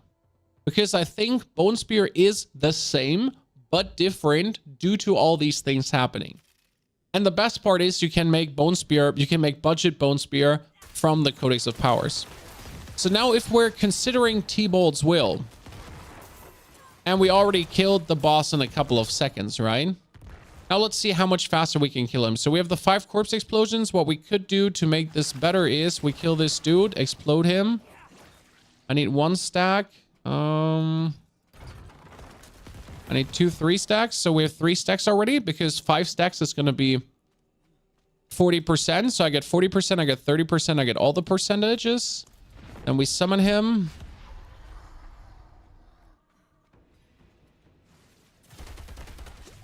Need to be healthy. We go 1, 2, and then bop, bop, bop, bop, bop. And you notice like, right? even more damage than ever before. Now let's do this. Let's do it another time and then against Duriel. So just to show you how much more damage it is. You can always improve things versus a boss. I mean, versus a boss, I might even take the Sacrilegious Souls out. The thing is lucky hit chance, right? So we need the lucky hit chance. Let's reset. There's another level you can take this, right? You could take another different aspect. Shaco or Visage, none are useful in Bone Spear. Shaco improves the damage of the Bone Spear, but you're losing on the Deathless Visage. So what the Deathless Visage says is a 2000 damage explosion that increases by 5% for every 30 of your critical strike damage bonus, right? And my critical strike damage bonus is at 800%.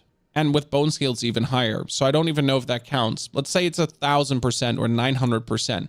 If it was at 900%, I would get the 30% bonus 60 times. Correct? No, wait. 900%? 30 times. 30 times? Yeah. So, yeah. 150% bonus damage on that. And they can critical strike and get the bonus anyways. So yeah, it's just like that these tiny explosions, like alone these tiny explosions are doing so much damage that like the bonus damage that the Visage or that the Harlequin Crest gives you is not worth it. Yeah. So yeah. Okay, now wrapped up again. We use Blood Mist to become unstoppable, okay? For a second. And as we become unstoppable, we get the 40% bonus multiplicative damage. And then boom, boom, boom, boom, boom. We just shoot out and he's just dead, right? So it's like stupid. Now, the thing is that only lasts for 4 seconds. Bit of a bummer. And technically, you also get 50 essence as you get unstoppable. So you should probably cast 2 Bone Spears, then become unstoppable to then cast 2 Bone Spears again.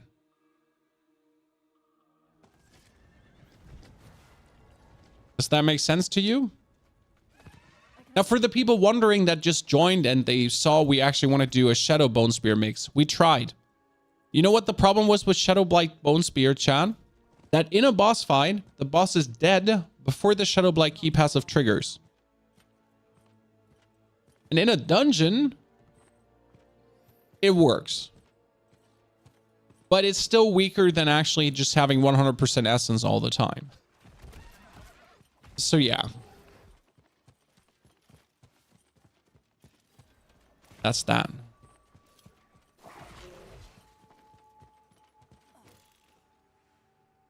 We're also forgetting...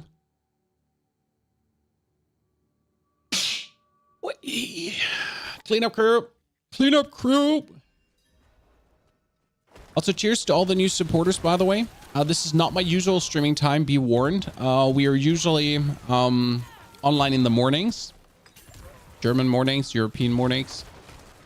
But my family tomorrow has a carnival's party to go to. My daughters are going as flying unicorns. Yep, flying unicorns. So that's where the stream tomorrow is a bit shorter. Okay. Heal full, so we're healthy. Right? Shoot, shoot, shoot, shoot.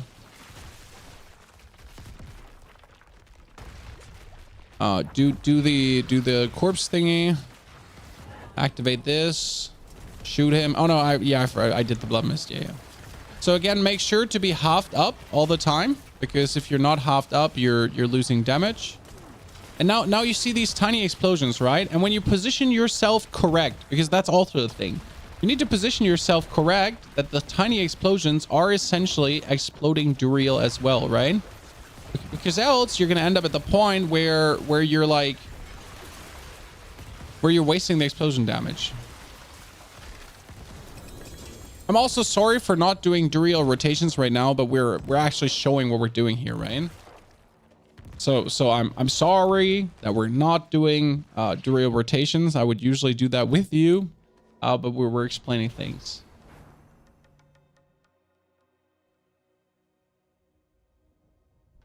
We usually do. What's the best way to farm the blood? I need Lidless Wall for my Bone Spear Necro. The best way is to do every Legion event available and every boss, world boss. Okay? Okay, guys. I did get 2 Lidless Walls in the open world. And I got another 4 from Lord Zier. And I found another one in a vault. Okay? Overworld, vault, and Lord Zier. It can literally drop everywhere. And yes, I'm a lucky bitch. Sorry. My apologies. This one has a higher damage reduction to close and a lower lucky hit. No, this one is better than the one I have right now. Yep, suck it, Soulbrand. Oh, you're gonna get trashed. Might actually keep a second one for the other character. If I'm smart. I'm not smart. We swap back to the other pants. That is a stupid helmet. Maximum life, maximum essence. Very important. Try to also get maximum essence where you can. So if you do actually find an item that provides maximum essence, right? If you find a ring that has maximum essence on it, it's not bad. Maximum essence on a ring is actually insane. I mean, you see that maximum essence on pens, and I'll go over it. Give me a second to really show you the value of this. So a ring with 9 maximum essence is actually really good. Which brings me to what other ring you could wear. You could also just like make sure to have another ring that boosts essence as well. That is maximum minion life and overpower. This would be the perfect ring for overpower. This ring is perfect. It's max life, max minion life, damage to distance, and overpower. It would be for Blood Surge build, the absolute god tier ring. I mean, not even... Oh, that's more amplified damage and shadow damage over time. You're almost perfect. And then you kind of sucked because you kind of fell off. I hate you. Good. What did I want to say? Maximum essence. Ah, yeah, here. So we have our multiplier right now be at 57%. Okay, 57, guys. And this pans gives us 18 essence plus. So 18 essence is another 10%. Like, look at this. Another 10% damage multiplier. Is 14 to 15 too much on Bone Spear? Nah, you can get up to 24, I think, if you have everything. But that would be really having everything. Why is Soulbrand? Soulbrand is really amazing because it gives you lucky hit while barrier. Okay. It gives you bonus maximum life and damage reduction from close. And at the same time, it gives you another 20% damage reduction when barrier is active. And you always have barrier active. What you're mainly looking for is the lucky hit chance while you have barrier, because you do need a lot of lucky hit chance with this build. Since exposed flesh is your main source of restoring everything, I do actually have a better exposed flesh, which makes things even crazier, because this one is only a 30 exposed flesh, guys, but I have a 42 and I do actually have a 48 exposed flesh. So that means now that instead of just merely restoring 30 essence on a lucky hit, I would restore 50 essence on a lucky hit, right? And I do have 61% chance, 66 when I have my lucky hit active. This one is 30%. The corpse tendrils is 24 on every target hit. You do also have your Bone Storm, which has a 50%, and Bone Storms are happening everywhere, right? So that's actually like, yeah. Does the hot from bot trigger your breastplate for the barrier? It says as long as you have barrier. So what the bot provides you is barrier. Therefore, yes, as long as you have barrier, you are getting the lucky hit while barrier. Do you plan to level other classes on stream? Right now, we have a second Necro on level 96, so he's going to go to 100 very soon. We do also have the plan to make a Sork. I do actually need to delete this character for this. Golem boys. So I plan to make a Sork, but I'm waiting for the Lunar Festival right now. So we're going to make a new character. It's going to be a sorceress. Probably female, because I like to play with dolls, as it seems. She needs to be white as snow, because I'm white as snow myself. Is what it is. Yeah, and we're going to level that during the lunar event, so in 2 days. Can you explain again why you use Soulbound? Because the lucky hit on barrier and the damage reduction. Alternatively, if you wouldn't be using Soulbound, okay, let me give you an alternative for Soulbound, guys. So you would be looking for a total armor percentage chest. So what you look for is, I mean, technically you could just take the mutilator plate because it's just stupid. No, you would look for a chest that has total armor percentage, because if I would currently equip a chest, and I don't actually have a good chest with total armor percentage, was actually kind of sad. I really need to. So like if I would take a chest and I would take one with a good amount of total armor percentage right now,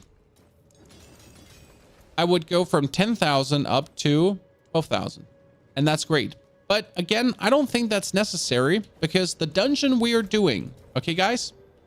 I mean, the dungeon we're doing for the gauntlet is a tier 70 dungeon, ladies and gentlemen. Does Light's Refuge have a boss, Chad? Does anyone know this? I want to go into a nightmare dungeon that has a boss, just to also show you, like, nightmare dungeon boss thingy.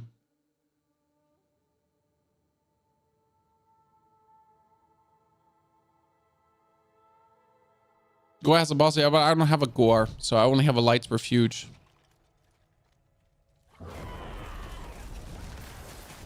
These things almost split on me. I mean, you notice how much damage we're dealing, right? It's actually silly. And again, like, since I now put on the another exposed flesh, I mean, we're just never not full essenced up, right?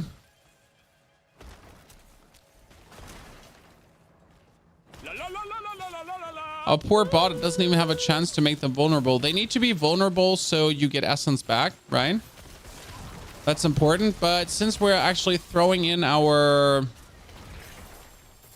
Oh, everyone dies today. Since we're throwing in our bone splinters, they're actually making things vulnerable right after the first target. So as long as something gets vulnerable, you get just some essence generation happening.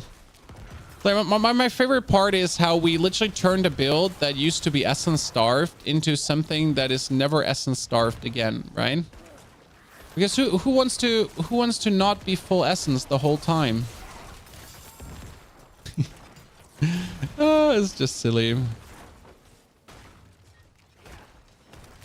Did I lose my tracking? Wait, where did I go wrong? No, I'm on the right way. Yeah, I'm on the right way. Cool.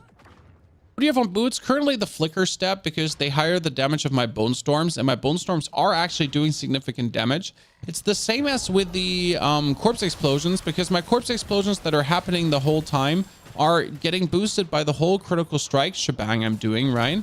So now the bone storms are also like the bone storms are also getting like way higher damage. So they're actually significant part of my damage. You would think, huh, the bone storms, they're just there to provide the barrier, but on the contrary, mon frere, they're doing insane amounts of damage too. I mean, I could just use the bone storm to kill things. Like, I don't actually need to do things. What I'm currently thinking about is really getting rid of the curse, because I don't use the curse. But there's nothing else I could use. Well, like I have two problems. If I go for a different chest, I don't have a single utility aspect that makes sense. Right? Because all the other aspects are, yeah, they're not utility aspects, so they don't make any sense. And do you have a mobile link for this build? No, not yet, but we can walk you through the Paragon board. Oh, this was actually one of these. Oh, curse him, and then boop, boop, boop. Sorry, I need to make sure that my essence doesn't double dip too far. It's very important for me, because I told chat if I go below 50%, I'm noobing around. So I'm sorry, lads. I promise chat to not go below 50%. Okay. Yeah. Cool. Good story. Correct. And amplify on 15. This was at the start of the stream at level 1, Chan. Just saying. Yeah, we get already like 21, 21, 21, 21, 21, 21, right? It's just so simple. The next one I actually want to level is Desecrated Ground, because we're going to do a Desecrated Ground glyph build soon. And I want to show you the Poop Mancer this season. Bone Prison. Well, so I thought about Bone Prison. And there's one thing that I could find interesting as bonus to what I do. So my problem with Bone Prison is that, like, or with like Bone Prison is the cooldown of Bone Prison itself, so I don't use it that much. It says 17 seconds cooldown. I mean, you could have the cooldown reduced, right, for every 1 up to 3 seconds. So you have a 14-second cooldown still, but at least it would be something. The basic idea about Bone Prison would be we could play the...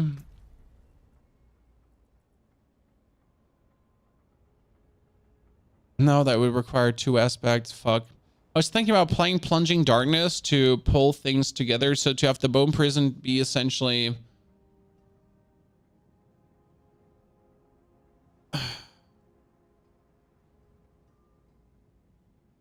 Yeah, it's an offensive aspect as well. Not happy about this. You have Bone Prison spawn a pool of Blight, and then you could have Blight pull things together, but that wouldn't be worth it. So like, the thing about Bone Prison is, like, at least this one is giving me 12% multiplicative damage, where Bone Prison doesn't give me anything. And this one also gives me 20% damage reduction, so it's actually not that bad to have. I can't use Bone Spirit because Bone Spirit would just empty my essence, and that wouldn't work. With Aspect of Light, so with Plunging Darkness and the Aspect of the Void, you pull everything together with a Bone Prison. Yes, it does work. It's not good, but it does work. Essentially, it's doing what Corpse Tendrils does, only that Corpse Tendril also slows and stuns. And you want the slow and stun because technically you could also be playing the Control Glyph instead of the... I mean, I'm currently running here Sacrificial, but I could also run Control to get like another 20% bonus damage multiplier. Control is actually really worth it in vaults. Because Control doesn't work against bosses, right? Chat?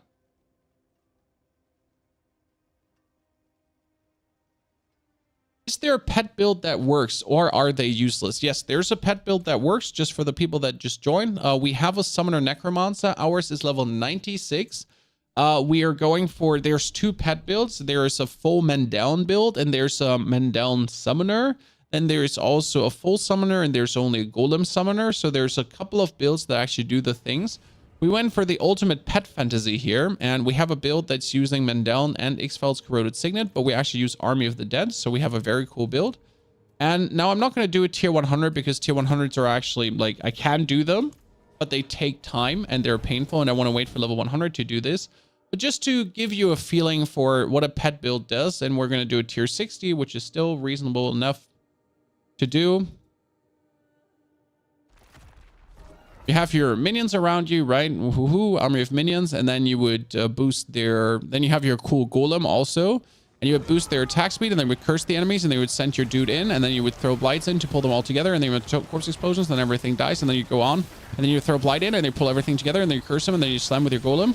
Then you go on, and then you do corpse explosion again, pull them together, and curse them, and golem. Have I said golem? A curse too. And then you keep zooming. Aggressive, golem, run forward. Hit him with a curse. Get stunned, ow.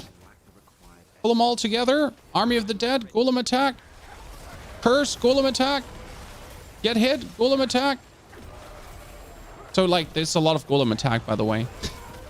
In case you wonder, it's a lot of golem attack because your golem is like your million sources of damage. So, and then you keep zooming. So this is like how minions actually work in the season right now. They're quite fun, honestly, but Bone Spear, see, this is now just to give you a feeling for how minions work, but this is a tier 60 dungeon, okay? Is there a video for this? Yes, there is live streams how we leveled this, and there's already a video explaining this, and we'll make a level 100 update as soon as we have it, because the level 100 version actually differs a little bit from the other versions. So level 100 is going to be a bit different to make things even stronger. See, this is like now the power level you essentially have with the summoner, which is okay, right? So I can make a desecrated ground enemy pulling sever the core skill build for fun. I mean, you can make many things for fun. How efficient they'll be, that's a whole different page. But yes, there are desecrated ground builds that actually work, and they're not only fun, they're actually very good. We'll do the Poopmancer too. I have almost all the ingredients for the Poopmancer. So yeah, and here now, like, your golem again. Your golem actually tends to like one-hit kill elites at some point. It's really funny because you send him in and then he goes like poop, and then elites like lose half to full HP when you get everything fully stacked up. And that's super fun. I mean, imagine sending like your golem in and he goes like, oh, everything dies. So, but you notice already, if you compare this to the Bone Spear build, and in case you wonder, chat, we're just showing off a summoner quickly before we go back to Bone Spear. So if you notice one thing to the Bone Spear build, that our damage is slower. We have to put in the effort to kill things right. We have to actually look at killing things. Things just don't die from alone. Now you could say, Pony, why don't we just put a Bone Spear into the Minion build? And you know what? It works.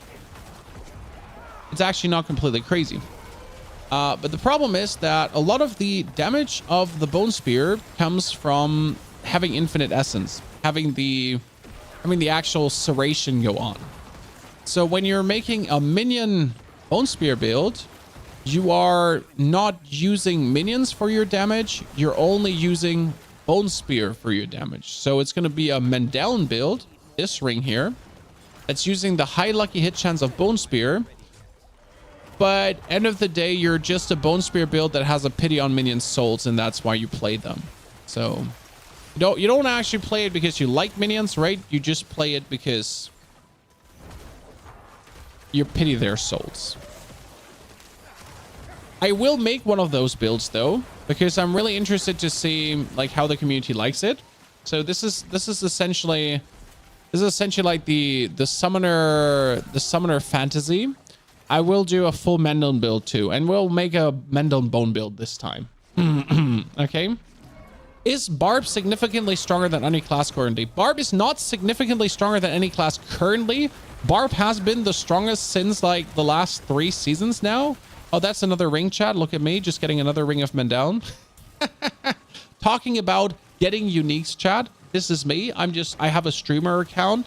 I'm getting paid to play this game every day. Blizzard is sending billions to my account. I am rich. Like, please subscribe to my channel right now because this is a joke. But keep in mind, like, this is obviously a rigged streamer account, and that's why I have all the good RNGs. So you watch my streams and you think it's that easy, but then you play yourself and you're like, what the fuck? This is shit. Yeah. I'm not allowed to tell you this. The FBI is going to break open my door in a second. The Mobalytics build and the Minion build here don't line up. That is because the Mobalytics build is the level build / version 1 of this, and this is the version 2.0. The version 2.0 always differs slightly to what you see first.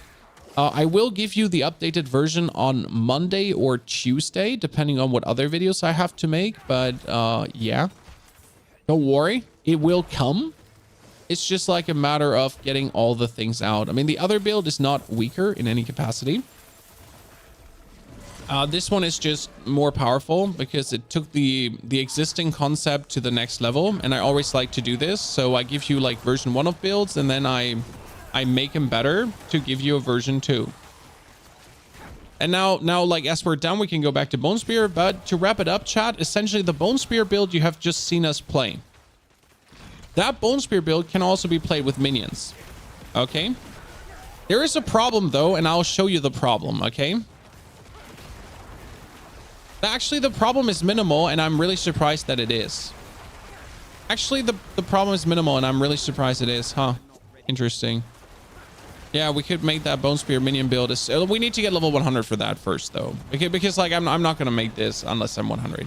So here, this is like the final room, and as you notice, the final room, my minions just do all the work, right? I stand on the side, I explosion a little bit, I curse them, I pull them together with my blights, my golem goes in the middle, just eats them all, my skeletons, they just attack and destroy everything, and boom, bibbidi bobbidi boo, I win. All done. Right? Ta-da! So that is the summon build. Oh, another unique. Whee! I'm sorry, chat. I am sorry. Okay? Don't hate the messenger, hate the message. Good. What do I want to say? This Mendel is better than the Mendel I have. And we found a Soul Brown. That's bullshit. But this is actually better than the Mendel I have, almost, in terms of damage and the rest. Okay, so this was the Minion build. Now let's go over to the Bone Spear build again, and I'll tell you where we have some problems. Also, Mayo, thank you for your subscription, and Yola for the 103 months of support. Ladies and gentlemen, 103 months, the one or the other. Appreciation. So the biggest problem about making minions now work with Bone is that the Paragon boards get ruined. So first, I could take Soulbrand out, and I could take my boots out, and that would be +2 skeletons and +2 skeletons, right? Simple. Right? Simple. Done. Skeletons and skeletons. And yes, they get auto-revive from the ring. Then we could take Decrepify out and just put skeletons in. That's simple. Done. Okay? No questions asked. Elder Rock, thank you for the 2nd month of support. Appreciate it. Let's fucking go, brother. The problem starts here. Now, in order to have my minions survive, I need to have a ring with maximum minion life. I need to have a pants with maximum minion life. And I need to have a chest with maximum minion life. So 3 items that need maximum minion life. Okay? Step 1. Step 2 is I need in my skill tree another 6 points for warriors. And I need to get rid of these 6 points here as well because they're useless. And now on the Paragon board, I need to take this whole board or that whole board and convert it into a minion board. So we can forget about this damage while healthy, and we can forget about this damage while healthy. Now that means we're currently at 20,000 attack power, right? And if I would forget about this damage while healthy, just to paint you a picture, that's damage while healthy, and that damage while healthy. If we miss out on this, that's another 3,000 attack power less. Because damage while healthy is a really nice multiplicative damage. Why multiplicative? Because damage while healthy is in the damage while bucket. Okay? There's a damage bucket. It's called damage while. Because it's the damage that's happening while something is happening. And that one is its own kind of damage bucket that gets multiplied on the other things. Very good. High recommendation to know these things. If you don't know these things, that's fine. That's what you have me for. I'll tell you these things. Good. I have to say, it's oddly relaxing to play the full Bone Spear again, simply because it just kills everything. I mean, it's like stupid how fast we kill things. How does it feel in the overworld? Darian, thank you for the membership. GG. I mean, we've been actually growing quite some members. I think we almost have like 100 members on YouTube too, on top of our Twitch subs. Whee! So, Bone Mages, I tried them out with also healing, and that's quite nice too. So Bone Mages with Blood Orbs are kind of funny. So this is like obviously overwhelmed with with Bone Spear, right? I mean, if you're just looking for a build to just destroy everything short term, no fun, no intricacies. Like this is why I don't like Bone Spear. Like if you're just looking for a build, you know, to do millions of damage without putting in any effort, and especially with getting all these from the Codex of Powers, right? Again, all these aspects, Codex of Powers, and you're done. You just Bone Spear. Like, you don't need all your other abilities. It's jokingly a 1-button build. You know? It's jokingly a 1-button build because, I mean, that's what it does. You activate, like, I can activate my Bone Storm, right? I can do the other things. But technically, if I sit back and don't push too hard forward, then I'm better off just using my 1 button to just kill everything, and that's it. How do you know Flash of Adrenaline is working? Ha ha ha ha. I see that question a lot, and it's a very simple answer. If you go on your character, do you see my hands glowing? Do you see that? The glowing hands? That's Flash of Adrenaline. You can actually see your minion casting it every now and then. He goes like, ooh, into you. And then your hands start like this glow again. That's when Flash of Adrenaline is active. Now, obviously, does it actually do the damage it does, right? Does it multiply? Yes. But, like, that's also the visual indicator. Okay. We had the same question at the very beginning, so don't worry. You're not the only one that's sussing this out because it's Blizzard, right? It's Blizzard, and for some reason it's not... I don't think it's actually showing in your tooltip, which has me angry again. Because if I'm getting boosted by 20% more damage, I kind of feel like that should be visible in my tooltip somehow. Now, I didn't completely check if it actually is, right? Because my damage power goes up and down due to corpses being close by and other shenanigans. That's kind of like how Necro works, right? Yeah. Will you do any Duriel runs? I don't have any materials right now. I'm really, yeah. I'm sorry on this. I know other creators do a lot of Duriel runs and consistently invite you, but I find Duriel so boring that I would rather, like, I don't know. I would watch bikini pictures of my mom. Maybe I'm a weirdo, who knows? But yeah, you know, like, then actually do Duriels. Because that's how terrible it is. Best Necro to use versus Malphus. Oh, shall we go for Malphus? Sure. Like, we can actually do this. Good point. Good point. Let's do Malphus. Yep. That's you know what? You have a valid point, sir. Let's port here. I have enough. They reactivated him too, right? So why is Bone Spear so good versus Malphus? There's one strategy as a Necro to kill him. Malphus is now level 100. There's a strategy to kill him as a Necro. And it requires you to have an ability that actually shoots in a straight line and then does another damage. And I'll show you. It's super funny. They re-enable Malphus. I think they made a tweet yesterday. You charge just 80k and you're level 72. Yeah, but you're a barb, sir. I mean, you'll do 500 trillion damage later. Like, I'm sorry. Like, you're a barb. You don't get to talk. Don't take this wrong. You don't get to talk about damage because you just exist and you do more damage than everyone else. Like, I can only dream of 500 trillion, but I don't want 500 trillion. Okay, they like understand that I have no interest in dealing that amount of damage. Why is that? Because it's like, it's stupid. I mean, it's just stupid. I don't want to do that amount of damage. I'm currently playing Spear Spirit. Spear Spirit for vault farming, Bone Spear for bosses. What I would do is I would play Spear Spirit and always have the two aspects ready to actually swap over to the full spear. So have gloves for Spear Spirit, have a weapon for Spear Spirit and ring for Spear Spirit, and then just swap the aspects around to essentially do more damage as a full spear. So 1, 2, 3, 4, 5. I don't care. Then we put the things in. So sorry for not taking anyone with me, guys, but we're like, someone asked like how good is this versus Malphus? I mean, obviously Malphus is also only level 100 opponents, right? So I won't even need to activate my Bone Storm. Like, you would think like Bone Storm is needed, but no. And I can still activate it to just like here, this is the Bone Storm damage, right? I can just stand here and have my Bone Storm pummel them. And it will kill. Will it kill? Yeah, it will kill. Alpha, thank you for the 46 months of subscriptions. Alpha, very good to see you there and a pleasure. The damage is cool, but Barb playstyle is boring. I tried Barb and I just couldn't.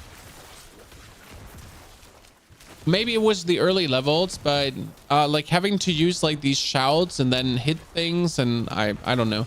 I think I don't like hitting things in ARPGs, right? It's a simple, I don't like hitting things. I want to cast and stuff dies, right? I don't want to hit and stuff dies. So I guess that's where I was like turned off by Barb.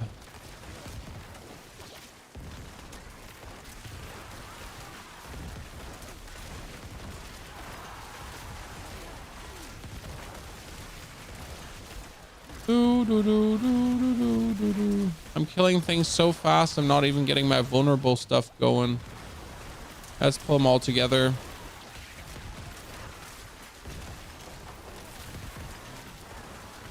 So this is Malphus right now, like the prelude to Malphus, but then I show you the Malphus destroying strategy, okay?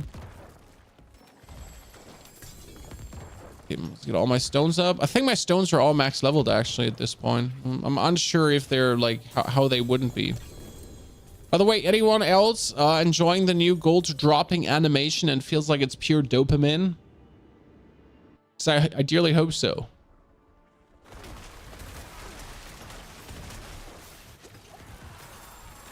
It's my favorite thing. Did I not pick up the thing? Did I forget to pick up the thing, chat, or did I already position it? I positioned it, right? Yeah. I do actually forget to pick up the things. I like your Bloodlands build. Honestly, I like the Bloodlands build more too. But it doesn't matter what I like. I mean, I like my builds. I didn't make a Bone Spear build until season 2, chat. But end of the day, I have a responsibility towards the community, right? I know how to make good builds and I have the time. And who am I to tell you what to play? If you enjoy Bone Spear, I'll give you the best goddamn fucking Bone Spear possible. Because I know there's a lot of Necro creators out there, and I'm not saying they're making bad builds, because like they're not. But they could be better, okay? Well, I'm not saying the other creators make bad builds, but there's sometimes like room for improvement, right? And end of the day, I just want you to have the most fun possible. I mean, imagine you follow a certain creator and you're not having fun because the build is actually horrible, which can happen, right? But I've seen very horrible Bone Spear builds where people are using Umbral to create essence, or where people are telling you, like, people are not playing exposed flesh and they're like, you know, they're literally like boosting damage and they're using conceited aspect and they're using Edge Master and all that stuff. And then they're like, yeah, this is the best build ever. And you're like, sir, you're not even managing to stay max essence all the time. Like, you're lying. You're literally missing out on the main concept of Bone Spear, which is staying at max essence at any point in time, right?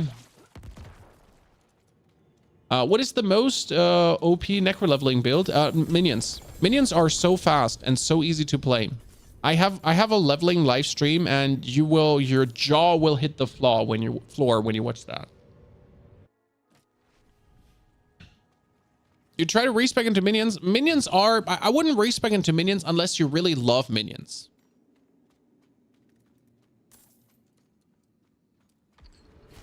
Taoist, you enjoy my videos because I explain what's going on. Well, you know what my problem is? I love to explain what's going on, but the watch time shows me that no one else does.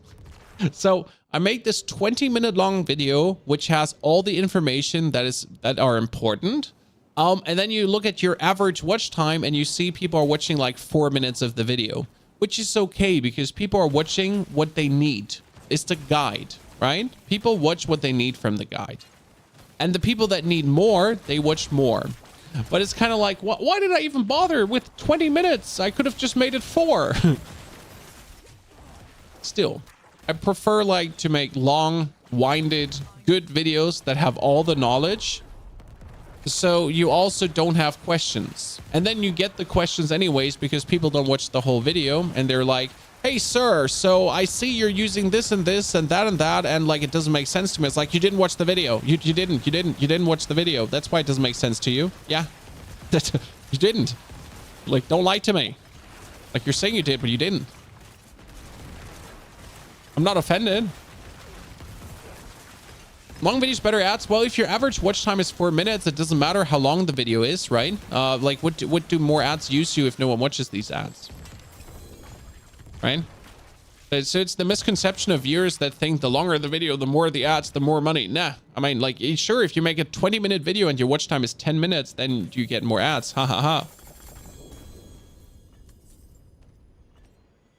Okay, so we're almost done. We're almost at Malphas. I can show you the strategy. What's your best advice for essence control on this build? Like, you don't. You don't. So, like, look at my essence. I just shoot some out. I'm half down. I stop for a second, and then on we go. I wait for a second. On we go. Like, and if I really need a break shortly, like, I can always corpse explosion. I can do this or I can do that, right? To have my bot refill my essence, because lucky hits refill my essence. So if I lucky hit someone, I get 50 essence back. But if my Bone Storm lucky hits, I also get 50 essence back. And my minion with every single attack restores 20 essence to me as well.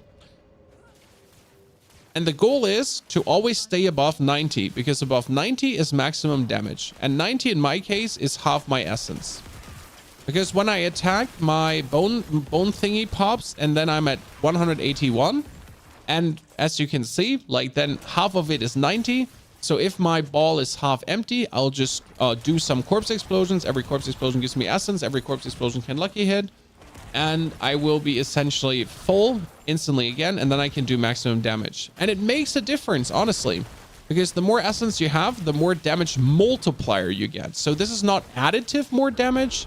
This is like multiplicative. And considering that I have 80% crit chance, because I have 80% crit chance right now, like I have, like, you can't see this, right? Because like it's just what it is. Here 73, it shows 73%. But what's actually missing is the corpse tendril too. So that wasn't even include the corpse tendril one. But yeah. And this is not even max, because I could also change my resistances to more crit chance. Yeah, we're not even on max. Okay. Is this max damage or more comfort farming nightmares? I could get more damage. So right now we're using a shield. I could go for a two-handed weapon instead of a shield for boss fights. Okay. Easily. So technically, because the shield also gives me max essence, and it's up to 20 max essence. If I get 20 max essence, that would also be a higher damage multiplier. So it's kind of like, yeah, I could use a two-handed weapon. But at the same time, the one-handed weapon is already good. For this build, trying to get the Litless, I'm using Focus with maxed out Osseous Gale. That is a very good point, Katie. I'll be watching. I'll put that in the guide. Thank you. So how do you kill this now? You position yourself behind these stupid pillars, and then you just shoot through them, and you keep doing this. So every pillar... Like, you notice how easy this is, right? So some guides will tell you to leave these alive, but why? I can just rotate in a circle, right? Around him. My corpse tendrils. I mean, I could just spam him down, but where's the fun in that? Like, just bully poor Malphas.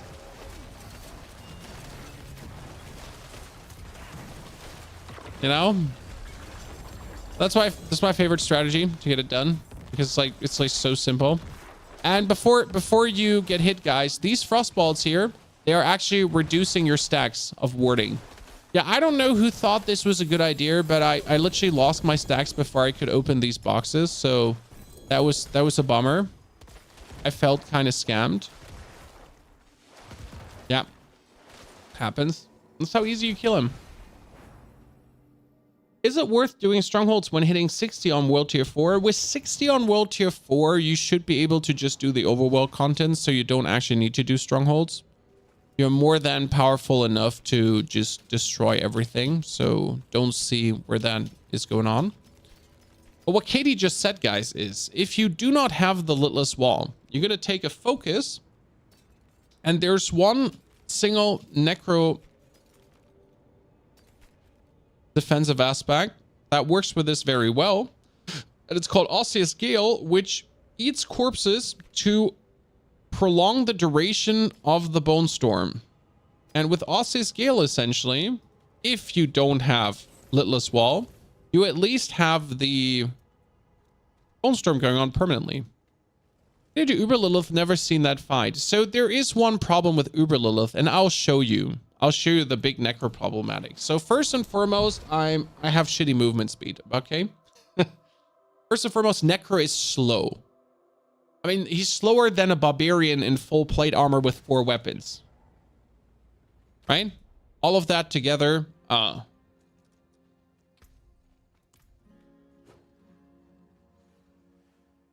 Now the second thing is that if you don't have boots that give you multiple dashes, you're fucked, okay?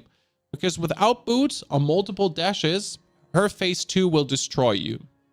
Uber Lilith still one-shots me. Well, so Uber Lilith one-shots you with her fireballs and her waves. But these are fireball and wave mechanics. These are one-shot mechanics. Okay? Neil, you don't get to talk. You're a Sork. You have teleport. I only have blood mist. I don't want to hear any sorcerer. I don't want to hear any rogue. I don't want to hear any barb talk. You have travel abilities. Travel abilities. We don't. We're necros. We don't have travel abilities. So we get our minion here supporting us. We don't even have a potion running, but against Lilith, you would essentially turn on your thingy and then you just shoot your spears. Make sure that you're not going completely out, and I made a mistake of actually using my blood mist there. Oh, you need to make sure that that ball just dies, and yeah, you're doing just all the damage, right? Now I made a mistake of like accidentally using my blood mist a bit early, so that's gonna be a bummer because I will actually not have my blood mist ready here.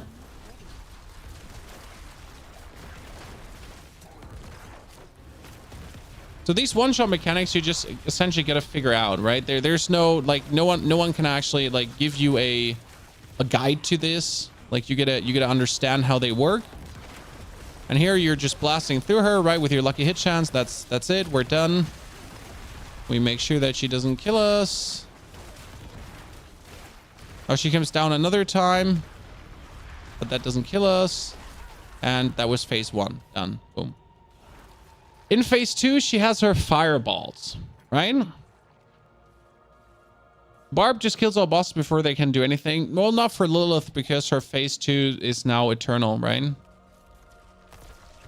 1, 2, 3, 4, 5. So usually you could be you were able to skip over this phase here, but you're not anymore. So you're just doing damage, right? You're hurting her, but she will summon her fireballs regardless.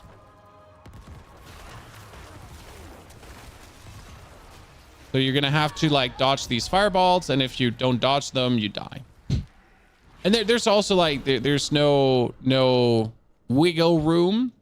You can with a soul brand, and if you drink the potion, sometimes eat a ball. So it's possible if you have enough life. Like with my, I think with my 24,000 life version of this build, on the overpower build, I can eat a ball sometimes. Not always, but sometimes I can eat one of those. But yeah, this is essentially Lilith. The thing is, Lilith is useless. You don't get loot for her, okay? You don't get loot for her. It's like you don't do Lilith for anything because she's useless. Wait, weren't we just farming Helltide? Yeah, we're just farming Helltide. What build would you recommend for hardcore? Probably Bloodlands. I mean, I would level with Blood Surge, Summoner, mixed build, and then transit into Bloodlands in the long run. When you can also do Bone Spear, but Bloodlands is just tankier and equal damage. When I say equal damage, it's a wee bit slower, but the damage ceiling potential is the same. It's just that Bloodlands works a bit different than Bone Spear. Bloodlands is essentially cascading damage, while Bone Spear is bursting damage. And that's like the just two different concepts when it comes down to that. What I dislike about Bone Spear is you just have to shoot it like in one direction, right? Can you post the build you're using now? You will get a guide tomorrow, and that tomorrow is in. Now we have it 7 p.m. almost. What is tomorrow, guys? When you get a guide in around 10 to 12 hours. You have to wait for that because I'm about to go to bed. Okay. I'm about to go to bed. What's the glow around your character? That's player highlight. You can set that because it looks cool. Under gameplay options, and then you can put a player highlight, as you can put enemy highlights, as you can put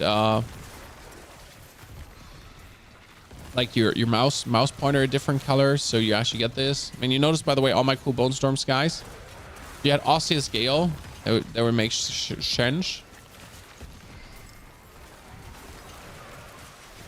This is like, okay, so the highlight around my character is because like I'm a subscriber to Twitch TV Ponyhoff, and if you subscribe to Twitch TV Ponyhoff, there's also your character glow waiting for you.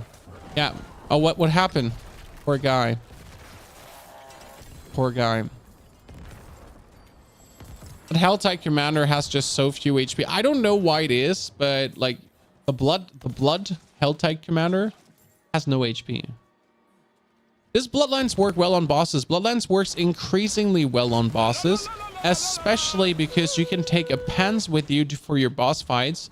That gives you 70% multiplicative bonus damage. So Bloodlines has always been good for bosses because you have an infinite resource essentially, right? And then on top of infinite resource, you are also able to play the Blood Moon Breaches to give you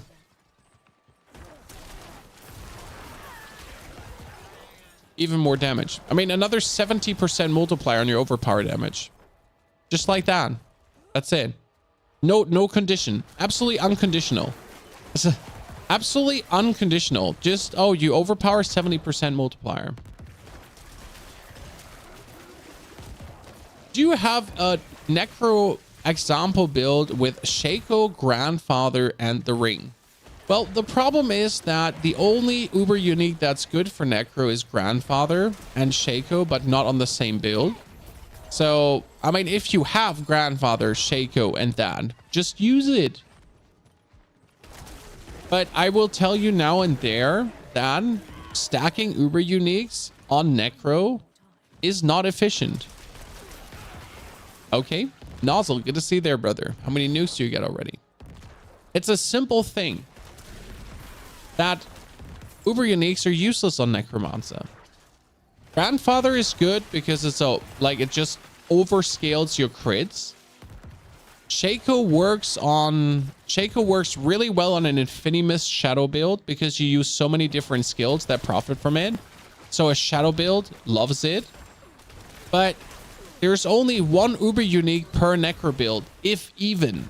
Because if you use too many uber uniques on the Necro build, you will end up not being able to use the aspects you want to use. Can you level with Bloodlands? No, I would level with Blood Surge and then swap over to Bloodlands as soon as you hit like level 60, 70 around. The good thing is that Blood Surge and Bloodlands are from the Paragon board and the skill tree so similar that it's essentially just the core skill that you change out. I mean, they're literally they're the same. You know this meme where they show you a picture and you like tell the difference in the picture and you're like they're the same. Yeah, that's like the Pell World meme. You know. Doombringer as a weapon for Necro can work on Shadow Necro, but then you also have to choose between Doombringer or essentially using a Black River, and then Black River is just better than Doombringer, so also not needed. I wish I could tell you that it's so good, but honestly, if you find Grandfather, if you find Shaco, and if you find Doombringer, you're gonna go and make yourself a Barbarian and enjoy that.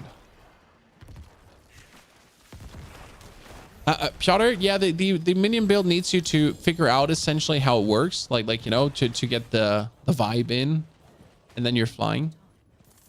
So yeah, like if you find all these uber uniques, if you have done 1,000 Duriels for whatever reason ever, Chad, then make another character, and that's fantastic. I don't want to rely on uber uniques, please, Chad. Please do not ask for uber uniques on a Necro. Because I want to play the leaderboard with my average Andy ass Necro. I mean, like right now, this build here is absolutely ready for the leaderboard. And I'm not running any special uniques that are super hard to get, right? All these uniques are easy to get apart from the Litless Wall. Keep in mind that we don't need the Litless Wall for the Gauntlet. In the Gauntlet, I will drop the Litless Wall probably to equip a either two-handed weapon or to potentially play an offhand with Edgemaster on it, for example. And that offhand then will boost my damage even further because I can put critical strike chance on that and another lucky hit chance on it as well. So that's quite good. Get all uber uniques and melted hard. How many did you have to do? For the people that actually have uber uniques, how many Duriels did you have to do? When I just simply can't be asked to do more. I am so done. Like 400 runs. Jesus holy Christ. Don't you force me. My 400 run is pretty lucky for all the Uber uniques, though. Okay, right now I'm thinking about how could we improve this further, and I don't think we can. So from a minion perspective, we have Flesh of Adrenaline, Tactical Duration Safeguard. I don't think there's a better buffing stone, right?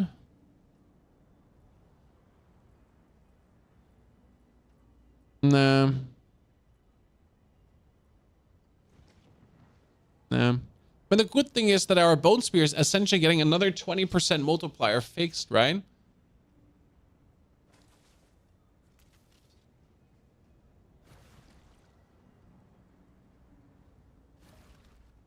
To me, 1k runs last season and character change to get one.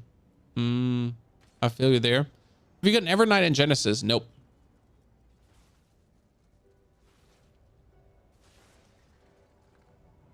I am absolutely, like, I'm also not really intrigued. So I would take probably Genesis for the Flesh of Adrenaline because that's a nice boost. Especially because Safeguard can go. It's like the thing, Safeguard is useless. It is needed here right now for tier 100 dungeons, but like you won't need it for later on. I mean, Tempest currently has resource that's needed and also breaking that's needed. Efficiency is nice. When the supported skill deals damage, you gain critical strike chance. So what I could potentially do is put Safeguard out for Evernight or Genesis. Both of them are fantastic. Probably Evernight, actually, because Evernight would also be duration buffed, right? So the duration buff would go over to the Evernight and the Genesis. So maybe, or you would probably have to put it on the Tempest so it's actually up all the time. And then the Genesis would go here. We would potentially just cut out the efficiency support because efficiency is a bit useless.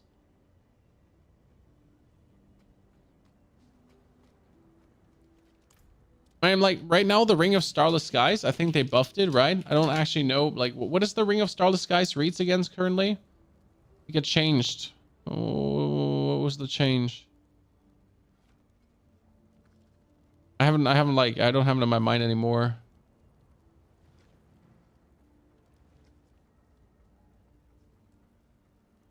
Gives you 10% damage every time you spend resource. Ah, yeah, so it was just the damage multiplier, see?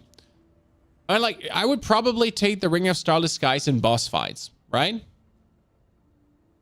So right now I run the Ring of Sacrilegious Souls, but I don't need the Ring of Sacrilegious Souls in a boss fight. In a boss fight, it's not worth it. In a during dungeons, it's really good.